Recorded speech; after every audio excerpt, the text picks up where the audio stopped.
Bonsoir.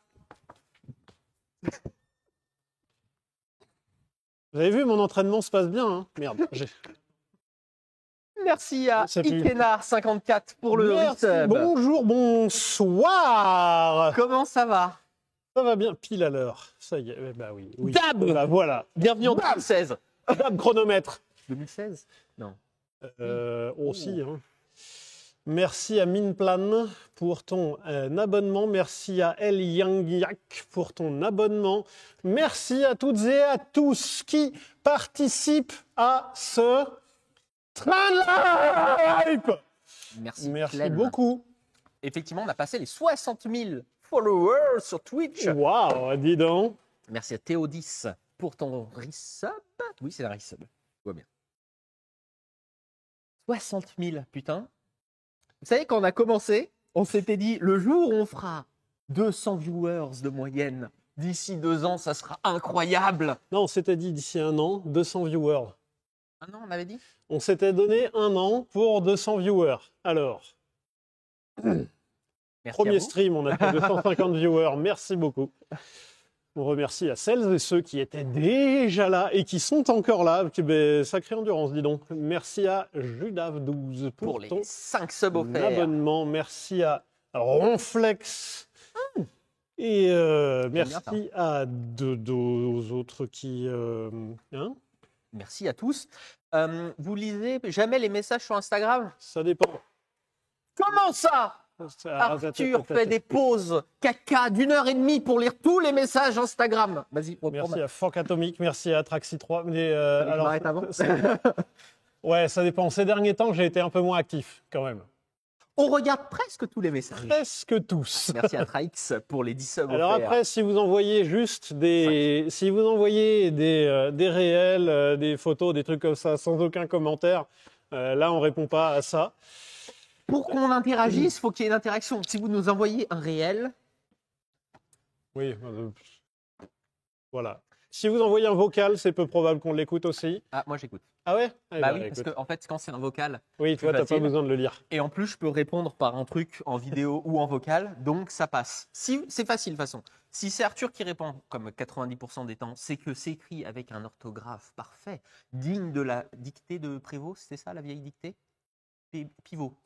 Bernard Pivot. S'il y a des fautes d'orthographe, ou que c'est un message ou une vidéo, c'est que c'est moi. Voilà, comme ça, il y a le... Comme ça, vous savez qui répond. Comment allez-vous le Comment chat? allez-vous? Comment allez-vous le chat? Pauvre, comment allez-vous le chat? Le chat. Le chat. Pauvre, tu es un chat Twitch. Alors, petit point chaussette. Comme Ah ça, oui, c'est important. torché. Attendez, on a des émoticônes. Il y a l'émoticône Merci, chaussette. Greg Facom. Merci Greg Facom. Alors, à gauche, on a des petits canards. Mais le petit canard, quand il prend des Il est mort. protes, Il est mort. quand il prend des protes et des vitamines, le petit canard, eh ben, ça devient un dinosaure crocodile, un crocodino. T'as eu chaud aujourd'hui? Non, pas tant. Il y a- Merci à Objectin. Merci à Monsieur Machin. L'épais sent moins mauvais. Alors, hier soir, je suis rentré de bonne heure. Mhm. Enfin, à 19h30. Chez moi. J'étais à 19h30 chez moi. Ça arrive jamais. Oui. Ma Attends, copine n'était pas là. tu veux... Moi, je me casse de là. Si elle voit ça, t'es mort. Hein. Mais non, moi je savais. Mais c'est encore pire. Mais j'avais besoin de temps pour moi. J'ai besoin de temps pour me reposer en ce moment. Regarde, je me suis même coupé les cheveux. C'est vrai. T'as vu, ça brille. Et donc, je me suis dit, vas-y, je vais me faire Nutella, tartine et bouteille de lait. Voilà. Je suis un enfant, moi. Et du coup, je suis allé m'acheter mon petit paquet de pain de mie. Mhm. Je suis allé m'acheter mon petit pot de Nutella et ma bouteille de lait. La bouteille de lait a duré, je pense, 30 secondes. J'adore le lait. Et tu sais, un bon lait entier. Et puis, le paquet de tartines de pain de mie a duré 20 minutes. Et il a fait un peu plus de résistance. Le pot de Nutella est encore vivant. Puis ce matin, j'ai traîné un peu plus aussi. J'étais bien fatigué. Et il y avait encore du pain de mie, il y avait encore du Nutella. Donc là, en termes de lait, oh la vache, je suis une bombe à fermentation. Hein. Et- Je t'envoie des ruines. Est-ce qu'on peut parler par contre d'un jugement que tu fais souvent en disant que j'ai un palais de Doberman et que je mange comme un enfant? T'as mangé quoi donc hier? Du Nutella, des tartines de pain de mie et... Ça va te juger. Ça juge beaucoup, je trouve, ici. Aujourd'hui, on va vous présenter un truc un Aujourd'hui, peu cool. alors, Mais avant ça, nous sommes allés Ah, chercher... Pardon. vas-y, je raconte un autre truc juste Ah, avant. nous sommes allés chercher lundi soir. Enfin, lundi après-midi plutôt. On est allé chercher derrière Saint-Étienne. On a vu les terres de la... Ceux qui ont vu le stream de Sylvain où il parlait des bar à bancs sur le bord de l'autoroute avec le fameux tunnel, eh ben on est passé pile à cet endroit-là. Et on l'a montré une photo à Sylvain. Sylvain nous a envoyé le point GPS de l'endroit. en disant allez à cet endroit et vous allez sur la plaine de Méon et vous ramassez les barabans, on fera une salade. Je crois que ça l'a marqué. Ça l'a marqué. Voilà. Donc on est passé à proximité de Saint-Étienne puisqu'on est allé chercher le prochain véhicule de piste, le véhicule, le bolide Singe Performance. Et donc, allez-y, donnez... On va vous présenter ça dans un instant. Juste avant, vous voulez une petite anecdote? Parce qu'on avait parlé à un moment du service après-vente Twitch. Oh, incroyable. Vraiment, le chat, le machin. Ils ont réglé le problème. Donc, pour ceux qui se posent la question, c'est réglé. Vraiment trop cool. Aujourd'hui, on a eu un petit souci avec TikTok.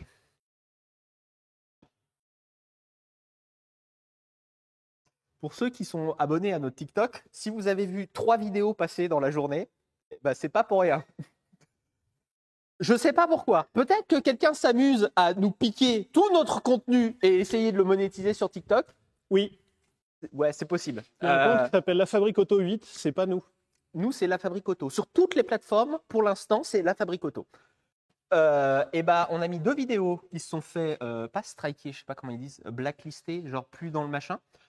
T'essayes de comprendre pourquoi, il te dit en vrai, c'est pas original, c'est nous qui l'avons fait. Alors, peut-être que c'est un jugement comme quoi nous faisons des vidéos pas assez originales, ce qui est possible. À ce moment-là, j'accepte la critique. Mais si c'est parce que quelqu'un l'a réuploadé avant, c'est un petit peu chiant. Je pense que c'est plus ça. Hein. Si jamais vous voyez un compte qui n'est pas le nôtre, n'hésitez pas à le signaler. Voilà. On a des gens, j'ai regardé les DM Ouais. TikTok aujourd'hui. Et, On les regarde pas d'habitude, n'allez voilà. pas sur TikTok pour les il DM. y a des gens qui nous disent attention, il y a un autre compte, La Fabrique Auto, qui se fait passer pour vous et tout ça. En fait, nous, on peut rien faire pour ça. Donc, c'est juste signaler le compte, comme quoi c'est pas le compte original. Et preuve en est, c'est que quand il y a un autre compte que nous, eh ben, s'ils uploadent une vidéo à notre place, ben, nous, après, on est niqué. 2 vidéos. Il y a 2 vidéos qui sont parties à la poubelle à cause de ça. Et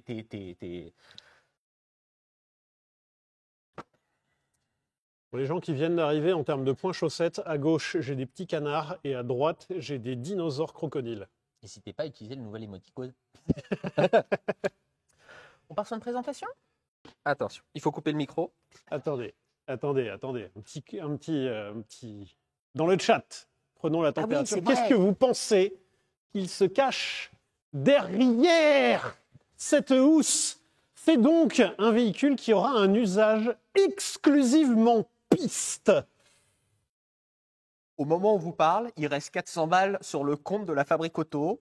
C'est pas la voiture qui les a pris, donc ne visez pas trop haut non plus. Attends. Il y a un autre indice. Je l'ai acheté sur mes fonds perso. Deuxième indice. Ça, c'est un bon indice. Donc, non, redescendez. Non, Ouais, j'ai parce vu qu'il y a des trucs gens qui ont dit- passer. il y a des gens qui ont dit une Miura. Qu'est-ce que j'aimerais bien pouvoir dire? Faire un reveal. Regardez, je me suis acheté une Miura pour la piste. Non. La Miura, c'était déjà formidable qu'on m'en prête une. Ouais, oh, non, vraiment, le budget est plus bas. Sac Un d'eau. vélo. Ah oui, pas mal. Vélo. Oh, un vélo de piste, mais ça coûte pas une fortune en vrai. Oui. Honda Civic Shuttle. Non, j'aimerais bien pour tous les jours. J'aimerais bien. C'est pas Mais- mal d'avoir la ref. Oui. Qu'est-ce que ça peut donc être? Des nouvelles chaussures de bateau. Ça me ferait rire. Mais de piste. Si un jour on fait comment ça s'appelle, une caisse à savon Red Bull, je pense C'est une chaussure de c'est bateau. une chaussure de bateau. Et avec les chaussettes devant. Mais non, c'est nous. Ah oui, c'est Dedans, nous les on chaussettes. s'habille en On chaussettes. s'habille en chaussettes.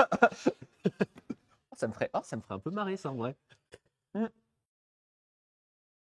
là là là là. Une Super 5, non. Alors des Super 5, là, on en a eu récemment 4 pour un projet, vous verrez plus tard, machin truc. Je pense qu'on est tous d'accord, ici à la fabrique, qu'on n'aime pas les Super 5. Alors moi, je les trouve mignonnes. J'aime bien la forme. Non, les R5, tu confonds entre R5 et Super Non, 5. non, Super 5, j'aime bien. Celle qu'on a là? Mais oui. Alors autant une R5, je trouve ça très mignon. Non, Autant mais une Super 5, oui, mais quand j'étais petit, il y en avait partout. C'était le. j'aime pas cette voiture. Alors, la GT Turbo, j'aime Oui. bien. Non, mais j'aime bien la C'est Super... pas une GT Turbo. C'est pas une GT Turbo. Mais j'aime bien les Super 5 un peu haut de gamme parce que les contreportes sont un peu qualitatives. Mais là, on n'a que des Super 5 bas de gamme avec les intérieurs, les contreportes en plastique et tout. Je ne supporte pas ces intérieurs. Mais moi, j'aime bien. Il y a un petit côté futur du passé dedans, je trouve, avec le côté carré. Vraiment, avec un tout petit peu de touche par-ci, par-là, on te fait une bagnole digne de Cyberpunk. Incroyable. Il faut mettre 2-3 petits trucs, des lumières, des machins en dessous, là, des petites LED. Tu réduis les phares, tu mets un peu de composants par-dessus, un peu de tuyaux, et hop, Cyberpunk. Vraiment, elle est toute carrée. Il y a tout ce qu'il faut. En fait, tu changes toute la voiture. Non, tu gardes la forme. Donc Ah là, on a vraiment bien déterminé que Joseph et moi, on n'a pas du tout les mêmes goûts. Hein. Bah heureusement, sinon on essaierait d'acheter les mêmes voitures. Après, ta copine. Allez. Allez, alors, je coupe mon micro.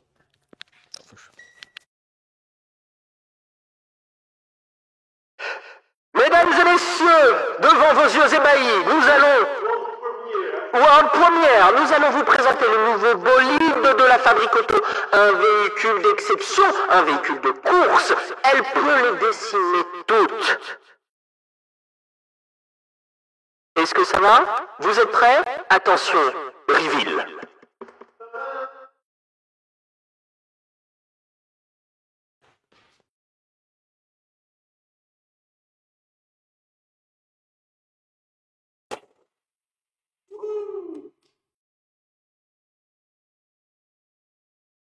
Yeah! C'est la même. Mais en moins cher. Oh, beaucoup moins cher.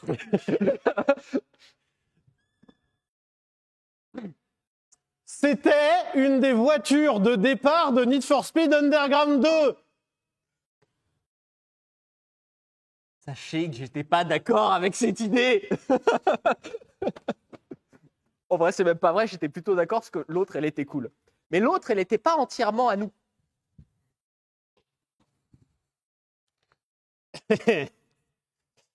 Rappelons que je l'ai acheté sur mes fonds perso.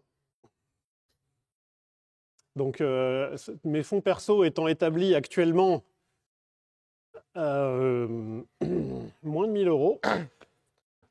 Genre, si je rassemble tous mes comptes, je suis à moins de 1000 euros. Et bah, du coup, donc, 800 balles.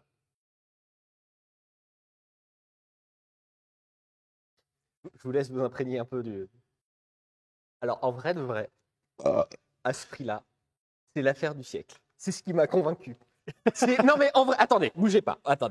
Non, parce que là, je vous vois en train de juger le chat. Est-ce que tu peux l'avancer? Tiens, un petit peu. Hop, bougez pas. Un petit coup de balai quand même. Que cette voiture ne foule pas un sol souillé. Hop. Alors, il faut voir. Faut se projeter. Voilà, ce que ça peut devenir. Il faut imaginer le potentiel du véhicule à la fin. Parce que là, bon, il y a. Alors, déjà. Faut se projeter avec de l'imagination. Ouais, commençons par quelque chose.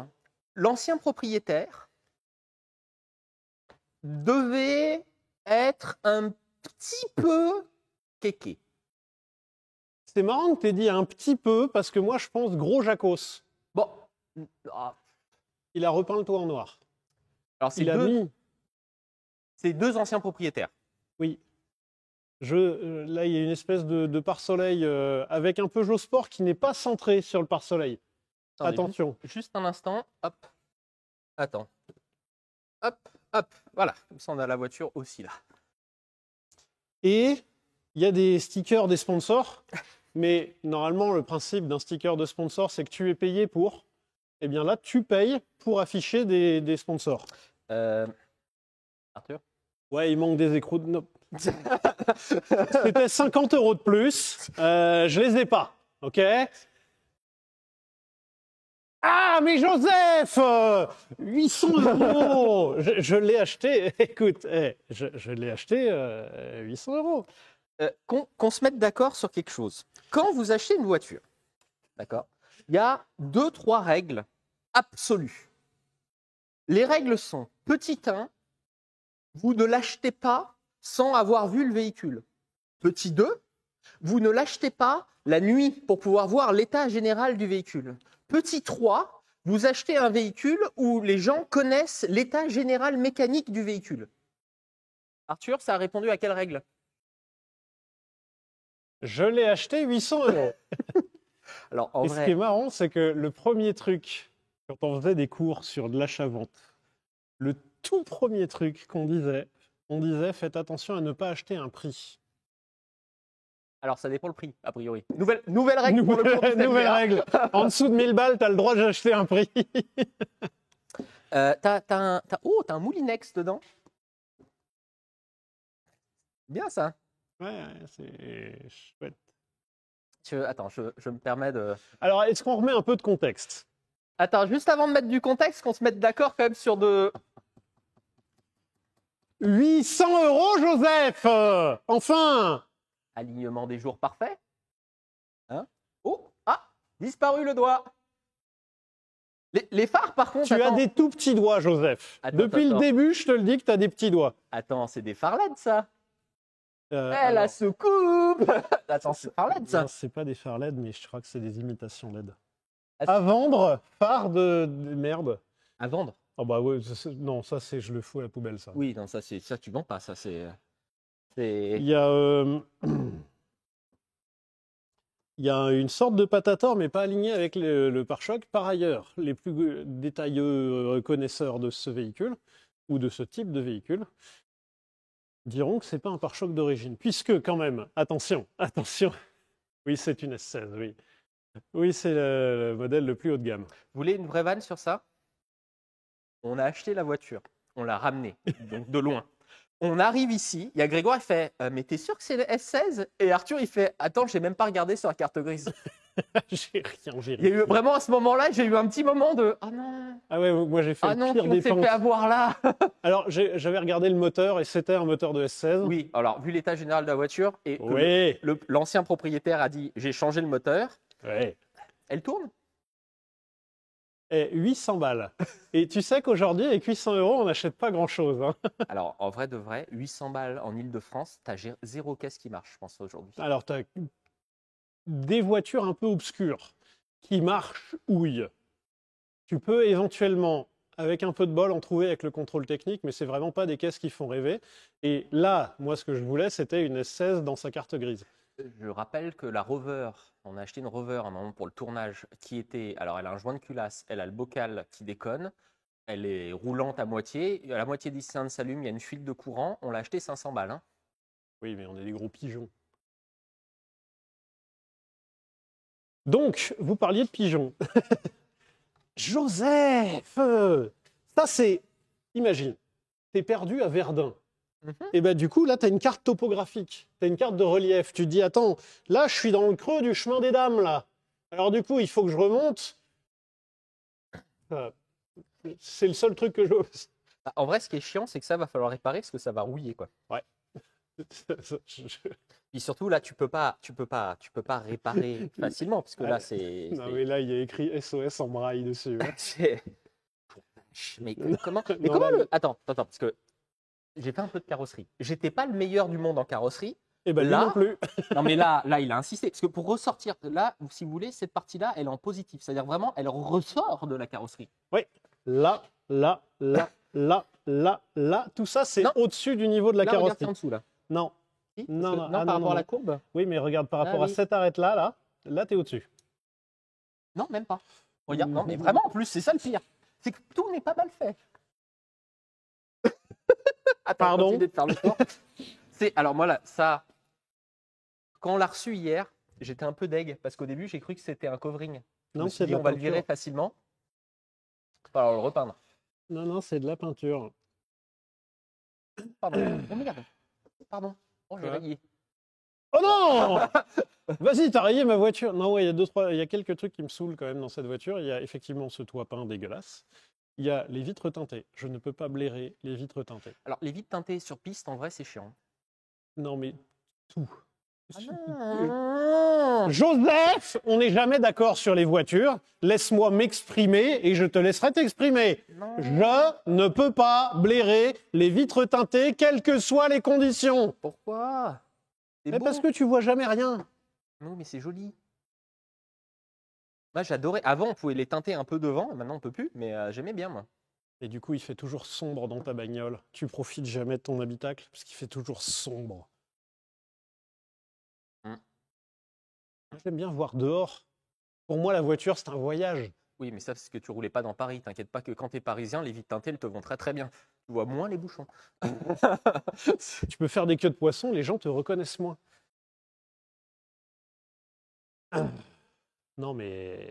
Alors, ça, c'est une mauvaise nouvelle qui, finalement, en est une pas si mauvaise. Mhm.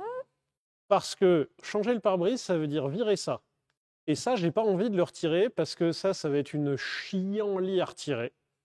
Donc, bon point pour la 206. C'est moi, pardon, excusez-moi, je vous ai secoué. C'est moi où sur toutes les roues, il y a 2 goujons. Oui, mais c'est plus rapide pour changer. C'est quand, regarde, performance. Quand tu roules sur circuit Mhm. et quand tu veux rouler vite, il faut pouvoir changer tes roues rapidement. Une vis, c'est OK, ça marche, mais ça fait un peu léger. Il vaut mieux prendre un coefficient de sécurité. Dans ce cas-là, t'en mets une deuxième. Mais bon, plus que 2, c'est trop, quoi. Je l'ai payé 800 balles. Je vous avais dit que je l'avais payé 800 balles Ah ou non, pas mais ça, alors, ça, alors là, s'il y a bien un truc qui a fait que j'étais 100% pour qu'elle vienne, c'est qu'à ce prix-là, ça reste une affaire correcte. De toute façon, on avait fait 500 bornes. Hein, donc, De toute façon, c'est pas sur place qu'on pouvait dire non, on la voyait même pas. oui. On a découvert la moitié des trucs en la ramenant. Vraiment, on a fait tout ce qu'il faut pas faire quand tu achètes une voiture. Ouais. Tout. Les pièces, il n'y a pas une pièce qui est les bonnes par rapport au modèle. Et on était là en train de faire. Bon. Parce que du coup, les gens qui connaissent les S16 auront remarqué que c'est pas un pare-choc avant de S16 et c'est pas un pare-choc arrière de S16. Après, et c'est là tout l'intérêt de cette présentation et de cette série de vidéos, si ça vous plaît, c'est qu'on va pouvoir vous montrer à quel point prendre des petites caisses comme ça pour aller faire du circuit. 1, c'est beaucoup moins cher qu'on pense. 2, c'est très très formateur. Et 3, ça vous coûte moins cher que la plupart des choses que vous pouvez faire pour aller faire de la piste. Parce que techniquement parlant, tu veux faire du kart. Le kart, c'est très cher très vite. Tu veux faire du simu, un simu en dessous de 5000 balles, si tu veux le truc avec au moins un retour haptique, un direct drive, ils appellent ça. Peut-être. En vrai, ça coûte très très vite très cher. Là, ça ne te coûte pas trop cher.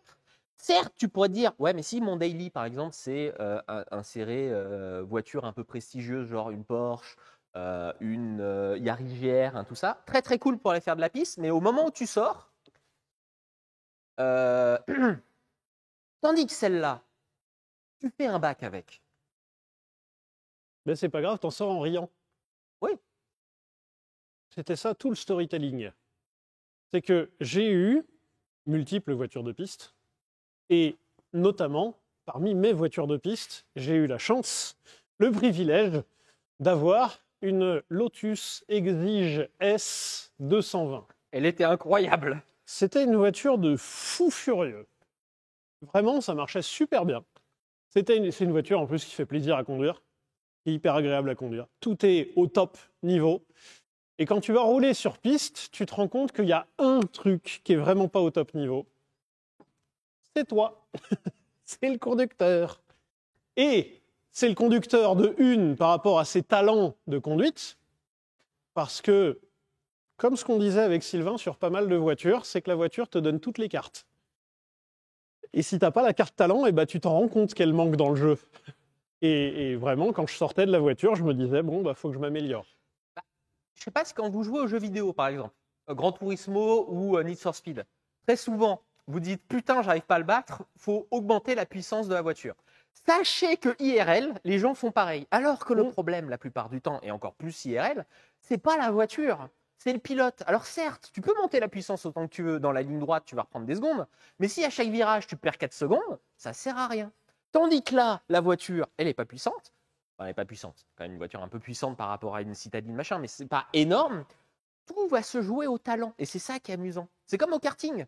Dès que tu glisses, tu perds du temps. Et ben elle, dès que tu fais la moindre connerie, tu perds du temps. Genre prendre un passager, on a vu la dernière fois sur l'autre modèle, ça nous fait perdre beaucoup de temps. Et après, je vous laisse imaginer selon la taille et le poids du passager. En fait, ma démarche, et j'ai eu la même démarche, comme disait Joseph, d'améliorer la voiture. J'ai commencé avec une Cinquecento Sporting sur piste. Ça fait 715 kg et 55 chevaux. 54 en fonction des sources. Et j'avais fait une petite prépa moteur, je devais monter à 60. Hein. Petite question, à l'époque, tu pesais combien à peu près? Vachement plus léger, je devais faire 84 kg. Mais déjà 84 kg dans un truc de 700, ça fait un pourcentage. Un pourcentage important. Pardon, vas-y. J'ai vendu ma Cinquecento Sporting, je me suis acheté une autre voiture de piste qui était une BMW 323 Ti. Donc une BMW compacte, 6 cylindres, 170 chevaux.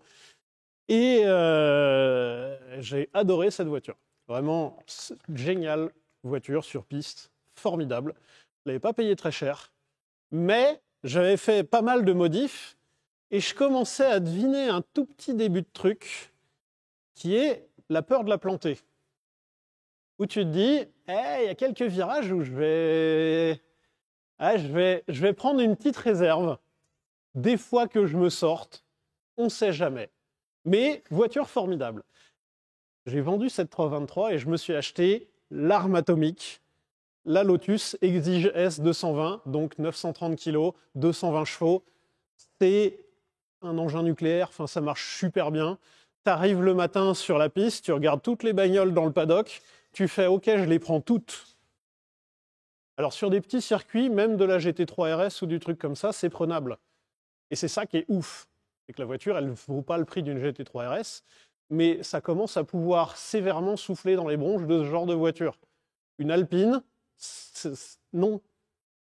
Moi, je faisais la course plus avec des Alpines S. C'est des voitures, elles sont incroyablement bien conçues, elles sont superbes, elles sont cool à rouler. Alors, hors circuit, c'est un enfer, mais dès que tu vas dans des routes sympas et tout, c'est incroyable. Mais au-delà de la compétence du pilote, qui fait que si on était pilote de F1, on ferait de la F1. Ah ouais? Ah non, moi, c'est que j'ai pas eu ma chance, moi. On a préféré le rallye. Ah non, je suis plus piste. Moi. Je préfère rallye. Bon, bref. Mais il y avait un autre petit souci. Ça a coûté combien une sortie piste en termes de pièces détachées et d'essence? Ah, et ben là, on arrive à des soucis. C'est justement, comme je disais, la limite, c'est le pilote. Soit c'est le pilote en termes de compétences. Parce que j'ai fait un track day un moment sous la pluie avec ma Lotus. Alors, ça marchait super bien. Et même sous la pluie, ça marche de ouf. Et à un moment, je me suis dit, tiens, je vais tester pour essayer d'affiner, d'aiguiser mes sens. Je vais essayer de déconnecter l'anti-patinage et le SP et tout ça. J'ai fait 2 tours. J'étais plus trempé de sueur que de pluie. J'ai remis l'anti-patinage et puis j'ai eu l'impression d'être super fort. Donc, ça, déjà, c'est compétence du pilote. Et les deuxièmes limites, et moi, c'est une limite qui a été très frustrante, c'est la limite financière. Parce que j'en suis arrivé à me dire, je ne vais pas rouler ce mois-ci, parce que si je fais une sortie piste, je vais défoncer mes pneus, et ton compte en banque. Les pneus, ils sont trop chers, donc je ne vais pas pouvoir les changer tout de suite, il va falloir que j'attende un mois de plus.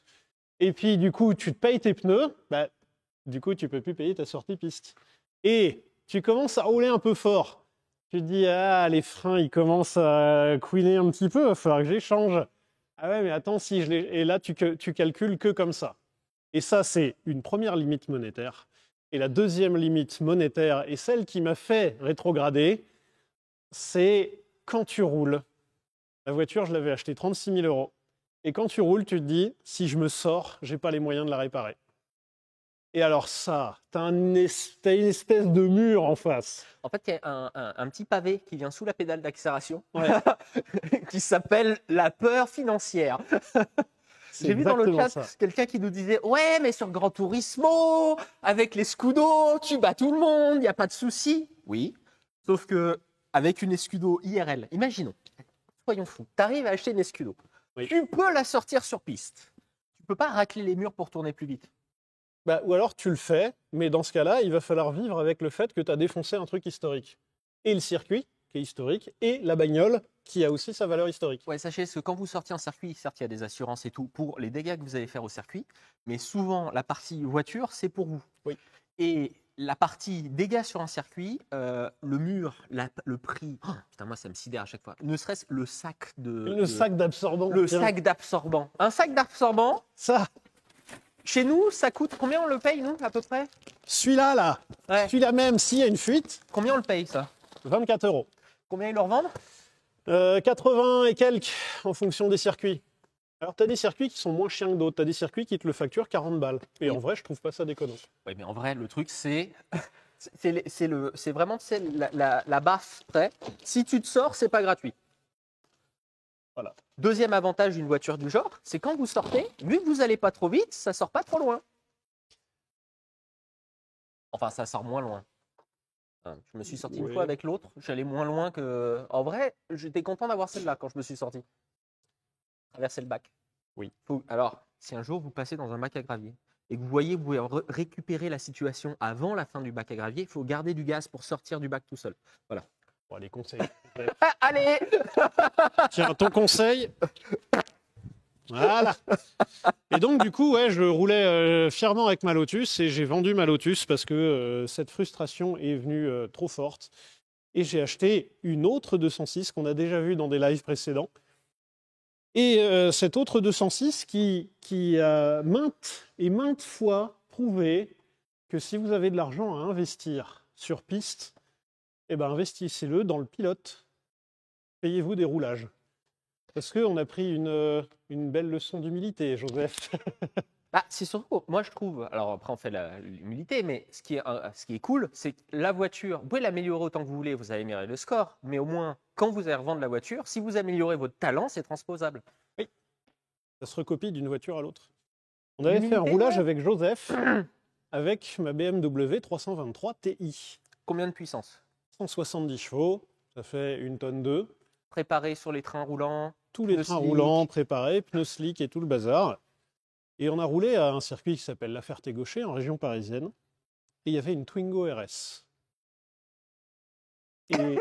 Et quand je dis que je me suis pris une pilule, c'est une réelle, bonne, grosse pilule de correction. Mais en vrai, il était trop bien, parce qu'on le voit nous mettre des temps. Et j'étais avec Arthur, tranquille, je fais putain, c'est bizarre quand même, le mec, il Elle a lance. swappé la voiture. Donc, premier réflexe de tous les imbéciles qu'on a eu, c'est pas le moteur d'origine, c'est sûr. Il a changé le moteur, sûr. On va dans les stands, on voit le mec sortir un comptable. Alors, j'ai rien contre les comptables, mais vraiment. Comptable, dentiste ou notaire. Ouais, Voilà. Yoda qui sort de la voiture, tout tranquille comme ça, bien habillé, bien propre sur lui, et qui va s'asseoir tranquillement. Tu es là, tu fais, mais il vient de nous coller. Il vient de nous coller une pilule de l'espace et c'est surtout, putain, avec sa dégaine, il a swappé sa bagnole, putain. C'est beau quand même. Et puis on commence à tourner autour de la voiture. Et puis ben, il vient nous voir gentiment et puis il nous montre que sa voiture, elle est complètement d'origine. Qu'il avait même eu. Alors, il a vidé la voiture, mais il a gardé le siège d'origine. Ça, c'était beau. Et deuxième truc, il a dit j'ai changé les plaquettes. On fait ah, il a changé un peu de trucs. Non, mais je vais mettre les Renault parce que les performances, elles font du bruit. Il s'en branle. S'en bat les couilles. Et donc, c'est un monsieur qui a dit voilà, vaut mieux investir sur le pilote que dans la voiture. Et c'est là qu'on est arrivé à la 206, où on s'est dit la 206, on peut la sortir, on peut se la foutre dans un mur et tout ça, c'est pas grave. C'est pas dramatique, on peut racheter une 206 pour 800 €. Les pièces performance coûtent relativement peu cher, alors sont plus abordables que plein d'autres pièces. Par exemple, une paire de moyeux sur la Lotus, moyeux et capteur ABS, vous êtes à 500 euros. 500 euros, vous avez quasiment un set de suspension complet pour la 206. Donc, Alors, quand tu as dit investir plus dans le pilote que la voiture, tu es peut-être allé à l'extrême, sachant que c'est 800 balles là. J'ai tout mis dans le pilote. ah ben oui, c'est la preuve qu'il faut que ça marche. Et donc, on commence à accumuler pas mal de roulage avec notre 206 grise. Et on s'est dit, c'est quoi le next step d'amélioration? Et ben, le next step, c'est un peu d'acquisition de données. Donc, on a acheté un petit boîtier d'acquisition de données. Il s'appelle Racebox. Juste Racebox. C'est un peu rigolo. Et deuxième truc, ben, on s'est dit, on va s'en acheter une autre en fait. Comme ça, à pouvoir faire la course. Donc, l'autre 206, rassurez-vous, elle n'est pas cartonnée. Et elle fait ses sorties circuit comme il faut. Et c'est une voiture qui est incroyable en termes de fiabilité. On l'a très peu modifiée, finalement. Et c'est une voiture qui démarre le matin à 9h. Elle est dans les premières sur la piste. Et à 17h le soir, c'est dans les dernières sur la piste. Et pendant tout ce temps-là, elle se prend... Je sais pas, elle se prend l'enfer sur Terre. Ouais, mais c'est la seule, parce qu'il y a plein de gens qui viennent avec plein de modèles différents, c'est la seule qui tient toute la journée, qui nous lâche. On a eu une fois une pompe à essence qui nous a lâché parce qu'on avait laissé la vieille. Mais sinon, c'est incassable. C'est une voiture qui nous a jamais fait défaut. Et donc, du coup, on aimerait bien reproduire la même. Avoir deux voitures identiques et s'entraîner en sparring partner, comme on dirait en boxe. C'est d'avoir quelqu'un à armes égales et à configuration plus ou moins égale pour faire un peu de racing. Et deuxièmement, ça nous donne l'occasion de faire un petit embryon de projet. Ce n'est pas un projet monumental non plus, mais c'est un projet qu'on aimerait bien pouvoir documenter un petit peu sur Twitch, qu'on fasse les modifications ensemble, que vous voyez l'évolution, et pourquoi pas même, comme on a un peu d'acquisition de données, faire un petit partage comme ça, avant et après chaque modification, qu'on puisse partager ce qu'on a appris. Parce qu'on a un dogme, je ne sais pas si on peut dire un dogme, on a une vision qui est peut-être fausse, mais on la pense la plus adaptée, on va dire ça comme ça, c'est que augmenter la puissance de la voiture, effectivement, te fait aller plus vite dans les lignes droites. Nous, sur toutes les voitures de piste qu'on a eues, on n'a pas bougé la puissance. Même ta BM, toi, tu n'avais pas bougé la puissance, je crois. Non. Parce qu'il y a tellement de choses à modifier avant juste la puissance, et on est les premiers dans les jeux vidéo à monter la puissance parce que c'est le plus facile. Oui. Mais juste parce que les trains roulants, les pneus sont bons, ou le freinage est bon, vous gagnez tant de temps en plus. Et c'est là où vous améliorez le plus, parce que c'est très bien d'aller beaucoup plus vite. Yes, my fart, c'est ça? Oui. Attention. Oui, Je fais la suite de la présentation ici. Parce que, effectivement, il y a moyen de gagner plein de temps en ligne droite en mettant juste la puissance, mais c'est si plus amusant, c'est pas français là. C'est bien plus amusant. C'est bien plus amusant d'en fait avoir une voiture qui tient mieux la route, tourne dans les virages plus vite, et surtout, petit truc un peu marrant, fait des temps très corrects en ayant tout le moteur d'origine. Parce que la plupart des gens sur les circuits augmentent la puissance. Et c'est une très bonne solution pour aller vite en ligne droite. Par contre, dès que tu dois tourner, si tu mets trop de puissance au moment où tu vas réaccélérer, ça glisse. Si tu mets trop de puissance, tu as souvent l'habitude de l'exploiter le plus loin possible, donc tu freines trop tard. Et en plus, ça rend les voitures pas fiables. Parce que vous en faites pas que les ingénieurs qui ont fabriqué ça, s'ils avaient eu l'occasion de mettre 2 fois plus de puissance, ils l'auraient fait pour la vendre avec 2 fois plus de puissance. Et ça, c'est un truc, c'est un pattern qu'on remarque souvent sur circuit, c'est que les gens, certes, ont des voitures modifiées et plus ou moins fortement modifiées, mais souvent, plus il y a des grosses modifications, moins les voitures sont fiables. Ça ne veut pas dire que les voitures tombent en panne au milieu de la piste ou trucs comme ça, mais ça veut dire qu'à un moment, tu as des gens qui vont prendre de la réserve en se disant « Attends, je commence à avoir le moteur qui chauffe un peu » ou trucs comme ça. Là, les conditions de roulage sont exactement les mêmes le matin à 9h et le soir à 17h. La voiture, elle est exploitée de la même manière.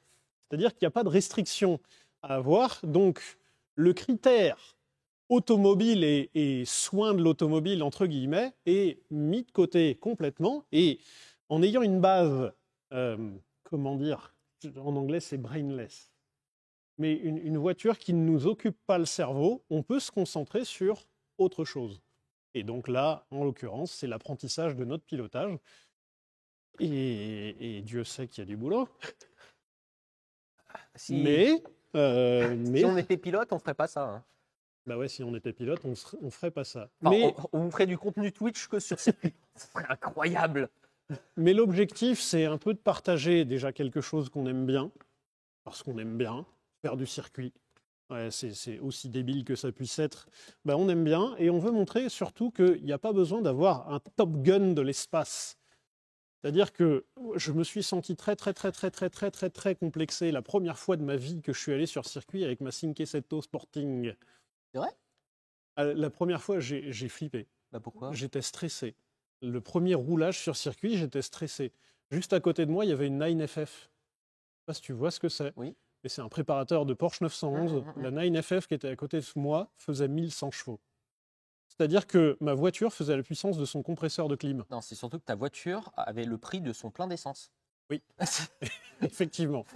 Ma voiture, mon moteur faisait la puissance de son démarreur. Et c'est possible. Et il y avait plein de bagnoles de ouf. Et déjà d'une, j'étais stressé de ouf parce que tu te dis, je vais rouler sur la même piste que ces gens-là. Je vais passer mon temps à les emmerder. Et de deux, en plus, ça va être dangereux. Enfin, lui, s'il arrive à 2000 derrière moi. Ouais, tu mets ton clignotant. Alors, j'ai déjà fait sur un tout petit circuit. Et j'ai fait ça en plus avec une orga qui était relativement cadrée. Et donc, au final, tout s'est très bien passé et j'ai adoré mon expérience. Parce que c'est un intérêt, et c'est ça qu'on aimerait bien vous partager, c'est les journées circuits, c'est un truc loin, qu'on imagine dur d'accès, qu'il faut des voitures, des machins à préparer, ça coûte cher et tout. En vrai de vrai, et c'est Arthur qui m'a présenté ça, ça coûte, alors c'est un budget certes, mais ça coûte beaucoup moins cher que vous pensez. Une journée circuit, c'est combien par exemple à Dreux? Par exemple, le circuit de Dreux, qui est relativement proche de chez nous, c'est 179 € et tu as accès avec la voiture et un pilote. Et c'est toute la journée? Et c'est toute la journée, 9h midi, 14h, 17h. À ça, tu rajoutes ton plein d'essence, bien évidemment. T'imagines, pour ça, tu peux faire 40 minutes de carte. Ouais, 40 minutes de carte, ou alors tu fais une session roulée dans une supercar GT, etc. Je ne dis pas que c'est une mauvaise chose, c'est deux choses qui sont totalement différentes. Et après, à ça, tu vas rajouter une assurance piste. Alors, soit tes assurances, soit l'assurance normale de la voiture le couvre. Dans ce cas-là, il faut demander à son assurance de faire une attestation comme quoi on est couvert en responsabilité civile dans un événement non chronométré et non compétitif, machin truc. Et sinon, il y a des assurances spécifiques. On paye 45 € la journée, un truc comme ça. Et c'est très accessible. Il n'y a pas besoin d'avoir un permis spécial, d'avoir une licence de machin. Vous arrivez le matin, on vous présente les règles de sécurité, on vous rappelle que ce n'est pas là pour faire de la course, mais juste pour rouler et rouler contre vous. Et pendant toute la journée, vous avez une activité vachement fun qui, certes, c'est un budget, je l'entends tout à fait, mais dans le monde automobile, je pense que c'est compliqué de faire moins cher. Après, vous avez le droit de venir avec n'importe quoi. Hein. C'est-à-dire que vous roulez tous les jours en Scénic DCI, vous pouvez venir avec votre Scénic DCI. Attends, j'ai eu quelqu'un à une journée piste qui avait downgradé, entre guillemets, parce que c'est quelqu'un qui, avec son salaire, son machin, en termes de voiture de société, pouvait avoir une Audi A6, une Mercedes Classe E ou un truc comme ça. Il avait demandé à avoir la voiture plus petite, donc avoir une classe C, mais avec le gros moteur diesel et surtout des frais d'entretien un peu plus élevés. Parce qu'il disait, je suis un gros rouleur. Et le mec allait rouler sur piste avec sa voiture de société. Alors, je ne sais pas comment ça se passait en termes d'assurance, mais j'avais trouvé ça très, très drôle. Et il y a un autre truc, c'est qu'aujourd'hui, vous faites toper pour un excès de vitesse. L'amende de base, si vous la payez vite, je crois que c'est 90 balles. sans compter le perdre des points, machin, et ça monte très très vite à beaucoup plus. Allez sur un circuit. Vous avez envie de rouler vite, allez sur un circuit. Alors oui, ça demande un peu d'organisation, parce que c'est pas toutes les semaines, c'est à des endroits parfois éloignés de chez vous et tout. Mais vous allez rouler vite une journée, vous en faites pas en repartant de là, vous n'allez pas avoir le pied lourd, parce que de toute façon, vous êtes rincé. C'est surtout, t'es rincé. Et deuxième chose, t'es un peu plus au courant des limites de ta voiture. Enfin, des limites du pilote, d'ailleurs, et de la voiture. Et on peut se rendre compte assez facilement qu'une voiture, bah, là, certaines fois, quand t'es rentré dans ce rond-point, t'as eu l'impression de rouler un peu fort, et bah, effectivement, t'étais vraiment, vraiment pas loin de la perdre, quoi. Pardon, on était en train d'hurler parce qu'il y avait le pont qui faisait plein de bruit. Oui. Et tu découvres ouais, des limites. Hein. C'était la fois sur l'autre 206. Arthur, on avait fait quoi comme modif? Je crois que c'était à l'avant, le carrossage. J'avais conduit la voiture la semaine d'avant, donc 2 semaines avant sur circuit. Elle était souple et tout. On change le carrossage. Je rentre de la même manière dans le virage. Ah non, c'était les triangles. C'est les triangles. Et ben vous apprenez plein de physique en plus. Parce que piloter, c'est que de la physique. Et ben au moins, vous pouvez découvrir la limite sans vous foutre en l'air et sans perdre de points. Autre chose, j'ai vu dans le chat une question qui posait la question par rapport à la Tesla. Oui, on a déjà mis la Tesla sur un circuit. Oui. Alors par contre, la Tesla, journée piste, je ne le tenterai pas parce que la voiture a fait 3 tours et après les freins étaient bleus. C'est pas adapté. Mais pourquoi pas? Guess. En vrai, c'est pas mal. Sur la longueur, c'était bon. Bon, le bruit aussi. Sur le ton, Le c'était bruit, bon. oh, le chat. Oui, mais moi, je suis plus allé en remontant. Et Non, mais plus allé en arrête, il descendant. était gras, j'ai fait le truc gras. Oh. Alors, par contre, 800 balles, on rappelle. Petit truc, attends, je viens de voir quelque chose là. Oui. Excusez-moi, pardon. On découvre petit à petit des trucs en plus. Tu feras attention parce que là, il y a un escargot mort dans le phare. Mince. Ah non, c'est juste une coquille. Oui. Par contre, il y a une guêpe à côté. Bah, tu vois, c'est plus qu'une voiture, un écosystème. 800 balles. Alors, cette voiture a un intérieur de 206 RC quand même. Pardon. Attention. Hein. C'est vraiment... Là, quand tu commences alors, il est en train de vous vendre l'intérieur. Il l'a fait. Il me l'a fait hier. En me disant, non mais attends, c'est un intérieur de 206 RC, c'est un peu cool et tout. Bougez pas, hein. Quittez pas un instant, pardon. Alors, la 206 RC, pour rappel... Il l'a mangé à quel point, Arthur? C'était le plus haut de gamme des 206. Mais même le volant. Mais comment tu niques un volant à ce point-là? Tu te rappelles le live céleri où je disais mettre du scotch sur du tissu mou, c'est dégueulasse? Non mais là, c'est que c'est mal fait.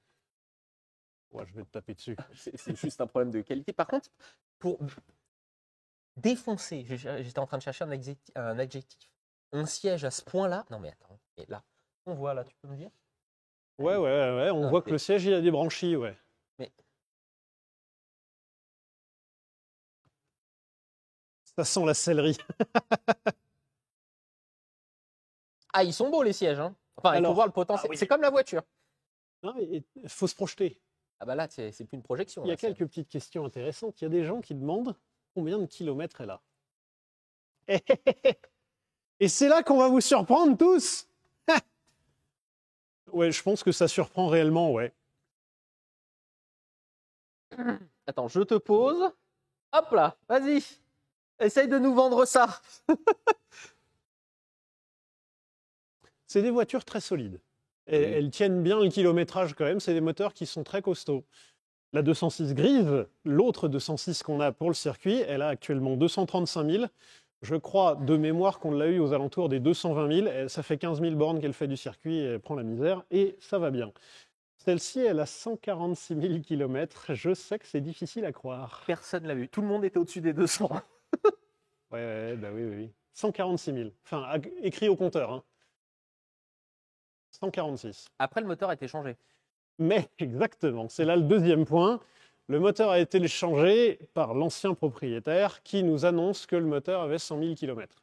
Il faut savoir, c'est que l'ancien propriétaire avait acheté cette voiture pour faire un projet de voiture de rallye.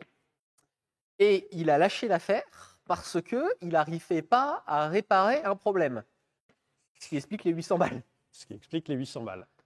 C'est plus, en vrai de vrai, de toute la voiture, c'est le truc qui me fait le plus peur, moi. Parce que tout le reste, je me dis, bon, il y a de l'esthétique, il y a du truc et tout, 800 balles, ok. Par contre, elle démarre pas, j'ai déjà essayé de changer le moteur et ça démarre toujours pas, ça peut être très facile comme très dur. Oui.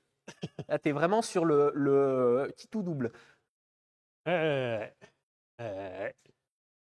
que autant ça peut, c'est probablement pas le moteur, par contre ça peut être tout autour.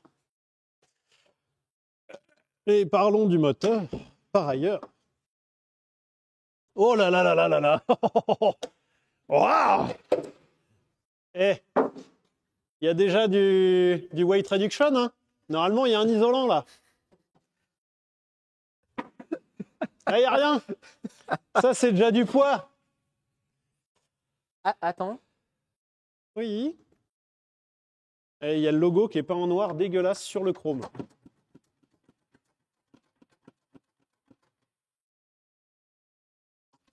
Joseph, à cause de ça, tu viens de nous perdre le bouchon du bocal de lave-glace. C'est vrai, il est tombé vraiment? Non. Ah, il était déjà pas là. Oui. Alors on a un magnifique moteur EW10 JP4S, un truc comme ça. C'est un 2 litres, 16 soupapes, 138 ou 136 chevaux, un truc comme ça. Combien ça coûte en bon état? De quoi, le moteur ou la Non, la 206? voiture complète. 2500, 3000. C'est ça l'avantage aussi qu'on a d'être mécanicien, c'est qu'on peut acheter des grosses gaises et passer beaucoup trop de temps dessus. Après, les journées font que 24 heures. Hein. Ouais. Non mais faut Se projeter. Non mais non, 800 balles, Joseph. Tu sais que je l'ai acheté 800 €, hein. Attention. Et je l'ai pas négocié. Peut-être. Ce qui est marrant, c'est que quand tu vois l'état de la voiture Mhm. et que tu te dis que c'est quelqu'un qui vient de vendre la voiture dans cet état-là, c'est que vraiment, lui, il est arrivé au maximum du je m'en branle de perdre de l'argent sur cette caisse, elle part. Ah oui, oui, lui était à bout. Parce qu'il y a plein de trucs qui sont pas remontés, en fait. Non. Voilà. Il y a notamment le calculateur, il y a le cache de courroie de distri. En fait, toute la courroie d'accessoires est démontée. C'est vraiment, on sent qu'il était, j'en peux plus. Voilà, j'en ai plein le fion, j'en peux plus. Il nous a dit aussi qu'il avait pas mis de l'huile de boîte dedans. Bon, bah. Au niveau du niveau, on est pas mal. Lui, il n'est pas trop vieille. Eh ben, dis donc. Là, on est verni, là. Hein. Bah, en vrai, c'est combien un changement d'huile là-dessus? 40 balles? Ouais. Eh ben, 40 balles gagnées? Ouais, on va les changer quand même. Parce que cette voiture, du coup, va subir quelques modifications. Alors là, curieusement, c'est pas curieusement, justement, comme on vous disait avec Joseph, c'est un des points qui subira le moins de modifications. Alors, si je peux juste demander un lavage au Karcher Oui. intégral. Ça, c'est prévu demain. On l'a récupéré lundi, soir, tard. Et depuis ce moment-là, je n'ai qu'une hâte, c'est de laver la voiture. Parce que là, vraiment, on est dans un état de merde. Ah, on voulait vous la montrer nature, quoi. Vraiment. Oui. Voilà, tu peux arrêter, tu remets le joint, s'il te plaît, parce qu'après, on va oublier. En fait, c'est pas remet le joint, c'est qu'il était déjà. Il tient plus. Oui, ben regarde, tu l'as réparé, là. Allez, 5 € d'économiser. Merci, Joseph. Non, tu touches pas à ça. Le moindre truc que tu touches chez cette voiture s'écroule. Alors, attends, il y a des prises. Connecteur ABS. Hey, donc, ça veut dire que possiblement, ça a été démonté aussi. BSM. Ah oui, d'accord, il y a eu du bricolage de faisceaux vénère, là. C'est vrai? Oh, ben, j'imagine, ouais. Bah, si il a démonté jusque-là, si ça a été démonté jusqu'ici, là. Après, le mec avait l'air d'avoir tout essayé. Hein. Ouais, bah écoute, on verra. Hein. Finalement, c'est toujours en se prétendant plus malin que les autres qu'on y arrive, non? Petite, Non. Non. Bon. petite question. L'ABS, on va le remettre ou pas? Non. Pourquoi? Et ça t'apprend à vachement bien freiner. Dans toutes les voitures de course, maintenant, il y a de l'ABS. Ouais, ouais, mais c'est un ABS voiture de course. C'est sûr que j'ai essayé la 206 grise avec l'ABS. J'ai pas envie de le remettre. Pourquoi elle freine pas du tout? ça freine moins bien. C'est-à-dire que comme c'est des voitures qui maintenant ont l'exclusivité de l'usage sur piste, tu peux à peu près tout mettre en équation et donc tu peux prévoir ton freinage. Ça, c'est grand sujet, l'ABS. L'ABS ne vous fait pas freiner plus court. C'est-à-dire que quelqu'un d'entraîné, etc., qui a l'habitude de faire des gros freinages, pourra freiner plus court qu'un ABS. Alors, oula, mets les guillemets tout de suite. Et c'est ça justement que je veux dire. C'est quelqu'un de bien habitué freinera mieux qu'un ABS, d'un ABS plus ancien. Mais quelqu'un d'habitué, dans des conditions qu'il maîtrise et à un moment où il est prêt à faire un freinage. La plupart du temps, un freinage d'urgence, c'est justement dans l'urgence. Et surtout, n'oubliez pas dans un environnement qui maîtrise. Parce que Oui. vous avez beau être bon sur piste, sur ce que vous voulez, enlever l'ABS sur la route, ça reste un peu con. Ça reste complètement con. J'ai eu un accident de moto.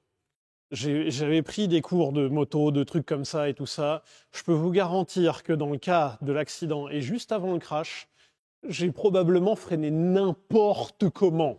J'ai juste appuyé du plus fort que j'ai pu. Ma roue arrière a été bloquée et ben j'en avais rien à foutre. J'avais pas du tout envie de la relâcher. Parce que quand vous voyez le Citroën Berlingo qui s'approche, votre réflexe c'est pas du tout de lâcher la pédale de frein. Hein. Oh, attends, je freine un peu fort. Non, je crois que ma roue, Moi, je vais là. moduler un peu le freinage. Non, tu t'appuies le plus fort possible. Donc l'ABS est formidable sur route. Par contre, sur piste, le critère, la différence entre sur route et sur piste, c'est que vous pouvez tout mettre en équation. Et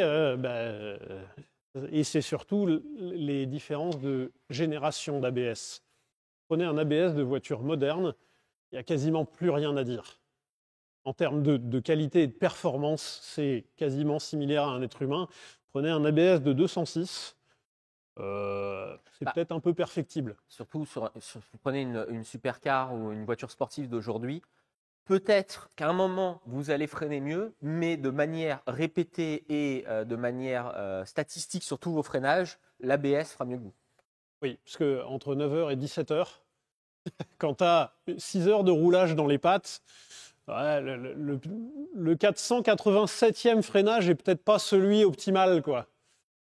Donc, l'avantage, c'est que l'ABS, vous pouvez toujours monter au freinage optimal tout le temps. Mais là, sur un ABS un peu vieillissant, je préfère l'enlever. J'ai eu une petite surprise avec l'autre ABS. Voilà, je le préfère. On ne pourra pas. Parce que le but étant de, à un moment, la mettre sur circuit et de vous enregistrer des sessions pour vous les montrer. Est-ce qu'on ne pourrait pas un jour le brancher et voir avec et sans? Ouais, s'il fonctionne, ouais. Oui, s'il ne fonctionne pas, ça tient. Ouais. S'il fonctionne. Est-ce qu'on ne regarderait pas en dessous? Parce que de ce qu'on a vu, a priori, en dessous, c'est un peu funky aussi. Sachez, ce que j'ai vu dans le chat, des gens qui disaient que la batterie était bien. Une des nôtres, c'était vendu sans batterie. Hein.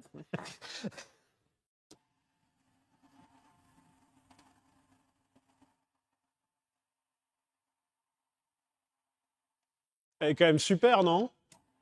Ah bah moi, les pneus neige, plein de boue avec les jambes tôle, donnent un charme fou à l'auto. Alors lundi, on a des jantes alu qui arrivent.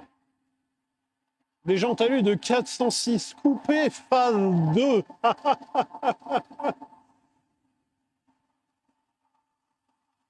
Ce qui est bien, c'est que quand tu regardes la couleur, il n'y a pas deux panneaux qui sont peints de la même manière.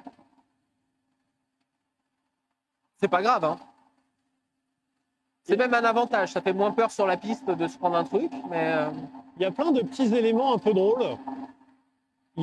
Quand on compare à la 206 grise, donc notre autre voiture de piste, la grise, elle a un truc phénoménal, c'est qu'il n'y a pas un seul panneau qui est en bon état. Il y a un POC dans quasiment chaque panneau. Si tu oses me dire que sur celle-là, c'est moins pire. Il m'a semblé avoir vu des panneaux pas poqués. Arthur. Pas poqués des hannetons. Arthur. Non, regarde l'aile, à droite. Il n'y a pas de POC.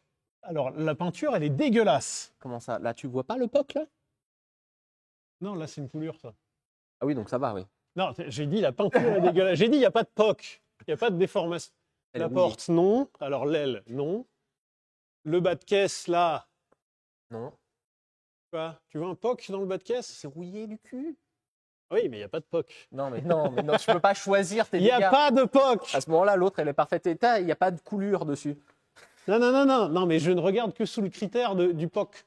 Le coffre est pas poké. Ouais, le coffre Il a été changé. Ouais, alors le coffre a été changé, ils ont mis un spoiler dessus, on a vu dessous, c'est vissé à la vis à bois. Donc il n'est pas poké, mais il est troué. L'arrière gauche, elle a un POC, la porte, elle a un POC. Bon, écoute, par rapport à la grise, il y a l'aile qui est en bon état. Attends. Et tu as déjà des suspensions sport, dis donc. Ah oui, mais Vous avez, attendez, on va montrer ça au chat. Attendez, je viens de voir un truc. Comment ça, monsieur? Mais dis donc, dis donc. C'est la petite surprise, à 800 balles, ça vient déjà avec les suspensions sport. Ça coûte combien ça? C'est de la merde. Alors, ça ne veut pas dire ça me donne pas le prix, ça. Hein. Alors, c'est peut-être là aussi où on va peut-être pouvoir, dans l'entièreté du projet, parler de plein de choses et notamment des écarts de qualité entre certains trucs. Là, à l'avant, il y a des éléments qui s'appellent des combinés filetés. Donc, combinés filetés, c'est donc que tu as un amortisseur et un ressort qui sont combinés. Et que tout ça est fileté parce que c'est réglable. Combiné fileté, ça ne veut pas dire sport ou performance. Ça, vraiment, cette marque-là, bon, de toute façon, je n'ai pas envie de faire de la pub pour cette marque, hein, ça s'appelle TA Technics. Si vous voyez ça sur une bagnole, c'est que ça a été fait juste pour être abaissé. Alors, n'oubliez pas que la suspension, c'est comme les pneus. Hein, c'est le truc qui vous maintient la route. C'est pas l'endroit où il faut faire des... Non, juste un instant. Attends, le kit de suspension TA Technics est moins cher que 4 amortisseurs d'origine. Hein. Aïe. Guess my fart. Tu vois, c'était un TA Technics comme prout. Excusez-moi, pardon, je me permets juste un instant. Attends, je crois que c'est pas bien cadré. Oui, mais il manque la biellette, Joseph. Non, mais là maintenant, on voit plus de trous. Comment ça, il manque des pièces? Ah bah, il y a eu du renoncement. Quand on dit qu'il y avait du renoncement de la part du propriétaire précédent, c'est que normalement, là, il y a une biellette de suspension. Là, vous avez la barre stabilisatrice. Donc, on a déjà remplacé Joseph, que tu as failli te prendre sur la gueule, Joseph, par ailleurs. Ah, la deuxième fois sera la bonne. Donc là, barre stabilisatrice. Et là, normalement, il y a une biellette qui remonte. Alors, l'ancien propriétaire, là, c'était après le renoncement. Est-ce qu'on peut parler de la rouille ou pas? Parce que je vois le chat là parce que c'est vrai que ça a l'air. Elle vient de la montagne, la voiture.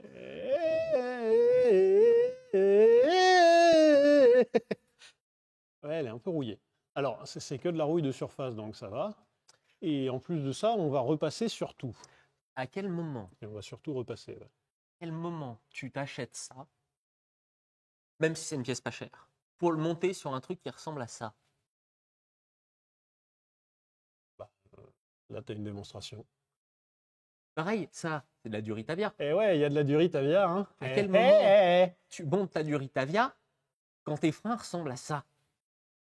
Et alors, il y a 2-3 trucs qui sont inquiétants quand même. Là, il y a une vis neuve, mais pas en haut. J'ai changé qu'une vis. Il y en avait qu'une qui foirait. Et au pire, change les deux, quoi. Ouais. Alors, il y avait un autre truc un peu fun. Tiens la caméra. C'est que... Je crois que ça a été remis. Il a revissé. Il a revissé parce que là, vraiment, c'était pas possible. Ouais. Il manquait la vis là. Ça, cette vis-là, c'est ce qu'on appelle l'anticouple. C'est ce qui évite au moteur de partir d'avant en arrière. Ça, l'ancien propriétaire ne l'avait pas remis non plus. Quand on dit qu'il y a eu une renonciation ou un renoncement, c'est un renoncement quasi total. Vraiment, je crois que cette voiture lui sortait par les yeux. Donc, voilà, nous, l'idée, c'est... Alors, on n'est pas plus intelligent que lui, nous, c'est juste qu'on a un regard neuf. On n'a pas le passif avec cette voiture-là. Je pense surtout on a plus de temps. Cette voiture-là, ça fait peut-être 3 ans que ça lui casse les noix de s'en occuper. Et donc que la moindre action le saoule dessus. Là où nous, on arrive derrière en se disant « Hé, on l'a payé que 800 balles !» Après examen, 800 balles, c'est très cher. On va peut-être être vachement plus tolérant à la douleur. Hein.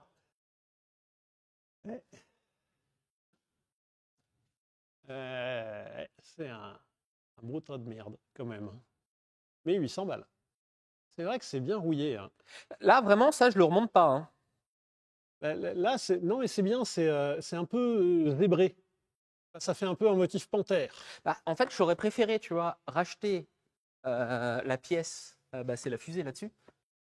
Porte-moyeu. Le porte-moyeu, pardon. Ouais, J'aurais ouais. préféré racheter ça que de changer la suspension.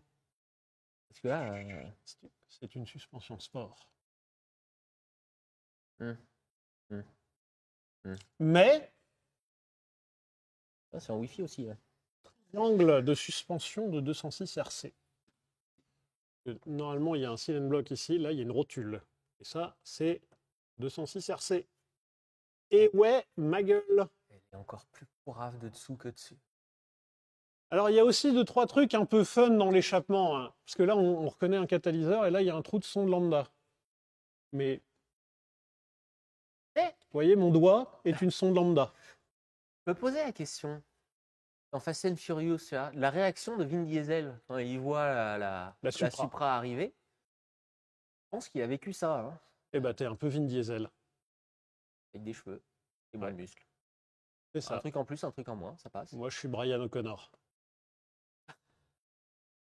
Avec des cheveux en moins. Ouais. Avec des muscles en moins et 30 kilos de McDo en plus. Alors, tout est rond. Ça, c'est du Peugeot. Enfin, probablement. Ça, c'est pas du Peugeot. Ça, c'est pas du Peugeot. Ça, c'est presque du Peugeot, je pense. Mais là, il y a eu un raccord en soudure optimiste. C'est fait dans le noir, ça? Ouais, il y avait plus de probablement. Là, il y a eu une soudure. Et si on va plus loin, là. Oh, attends! Mais ça, c'est la bonne marque là en jaune. Comment ça s'appelle? La marque jaune. Ouais, Bilstein. C'est des Bilstein? Non, c'est du TA Technics. TA Technics, ils essayent de faire comme sans l'être. Ah. C'est pour la gueule. Parce que ça rabaisse la voiture. Et... J'aurais pu me faire avoir, hein, ce Bilstein. Je sais que c'est. Ouais, ah non, ouais. il y a du bleu aussi dans Bilstein. Oui, voilà. C'est pour la gueule dans le platane, celle-là. Et comment ils peuvent avoir le droit de vendre des pièces comme ça si c'est. Ah, je ne sais pas du tout, parce que c'est vraiment de la chiasse. Hein. Pour avoir essayé moult voitures avec ce genre de montage de suspension, je les ai toutes dégagées. J'en ai eu un sacré nombre de gazmères comme ça. C'est que ça passe pas le contrôle technique. Hein. Rien qu'une petite brosse métallique et un petit coup d'anti-rouille ne saurait corriger. Alors elle a tapé derrière aussi. Non, taper, c'est 3 étapes avant. En dessous, là, ça va. En dessous, ça va. Par contre, dans le coffre, on voit que la tôle là. Ce qui est marrant, c'est quand tu regardes comment ça a tapé, c'est que ça a dû taper haut et d'une manière un peu étrange pour que la voiture soit déformée de cette manière-là. Vous voyez du coup que là, c'est déformé. Le coffre a été changé, le pare-choc a été changé. Donc en fait, à la jonction entre le coffre et le pare-choc, surtout si tu te fais rentrer dans les fesses de la voiture, souvent, tu vois en dessous, à ce niveau-là, ça bouge. Faut pas que c'est bougé. Ça a dû vraiment, genre, taper un truc. il s'est pris un Ford Raptor. C'est vrai que ça passe sur le Ford Raptor, ça passe. ok, bon argument. Non mais ok. Full tube. Mais non, full tube, on peut pas. Après, sur circuit, on n'a pas le droit de rouler. Et en plus, c'est chiant pour tout le monde. Jamais full tube. Donc là, on est en négociation avec des potentiels partenaires. Donc, maintenant que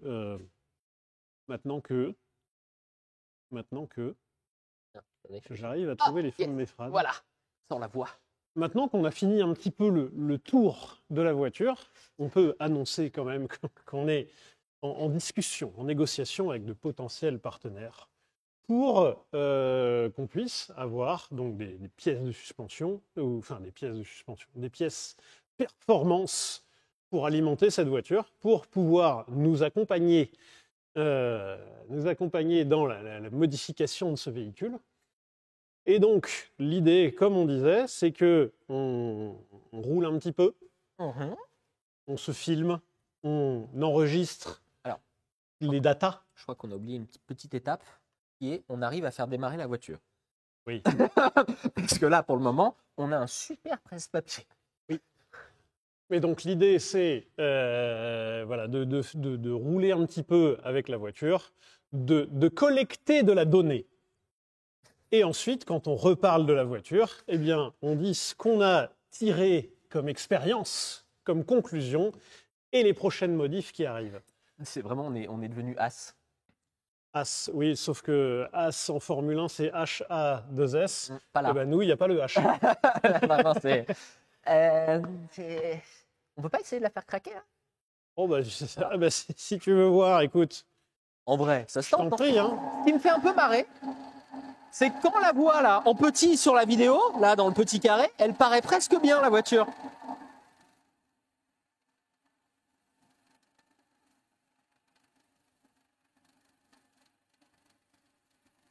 Quasiment.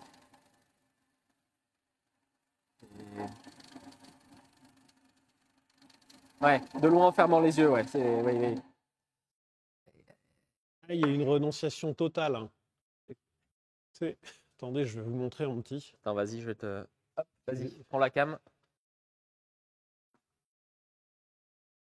Vous voyez, ceci est une tête de cardan. Là, il y a un écrou de cardan. Là, il y a un trou pour mettre une goupille. Quand on est à ce stade de flemme, de dire, vas-y, je remets pas la goupille, et puis je remets que 2 vis sur 4, c'est vraiment Ouais, que mais la regarde. voiture, elle t'a gavé. Remets-toi face à la roue. Ouais. Ouais, mais il y a une super suspension rouge. Eh ouais, on voit bien le ressort rouge, hein, t'as vu? Ça va plus vite. Après, si ça se trouve, c'est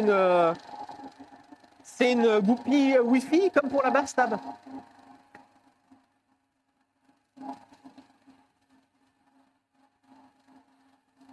Il y a pas mal de taf pour la remettre à niveau.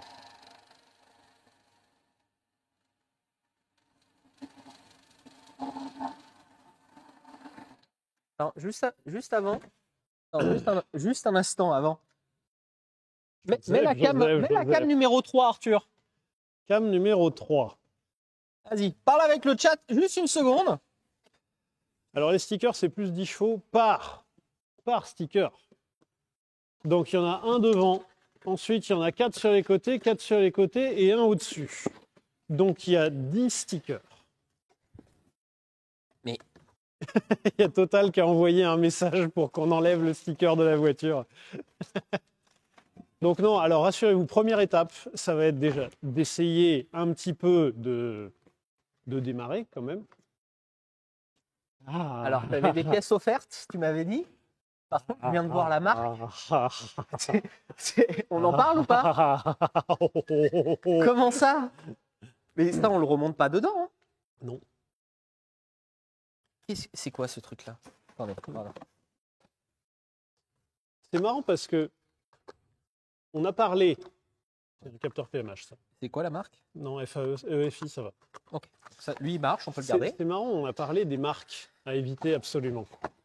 Alors, on va vous expliquer pourquoi. Parce que c'est pas juste de on n'aime pas la marque. Les marques à éviter absolument, il y a notamment TA Technics. TA Technics, en termes de suspension, c'est vraiment l'horreur, quoi. En termes de pneus, il y a 2-3 marques quand même. Il y a Yann Le Jossec qui nous avait parlé d'une marque de pneus qui nous fait mourir de rire et qu'on a retrouvé une fois. Alors, ça dépend ce que tu veux faire. Parce que pour Yann, les pneus sont incroyables.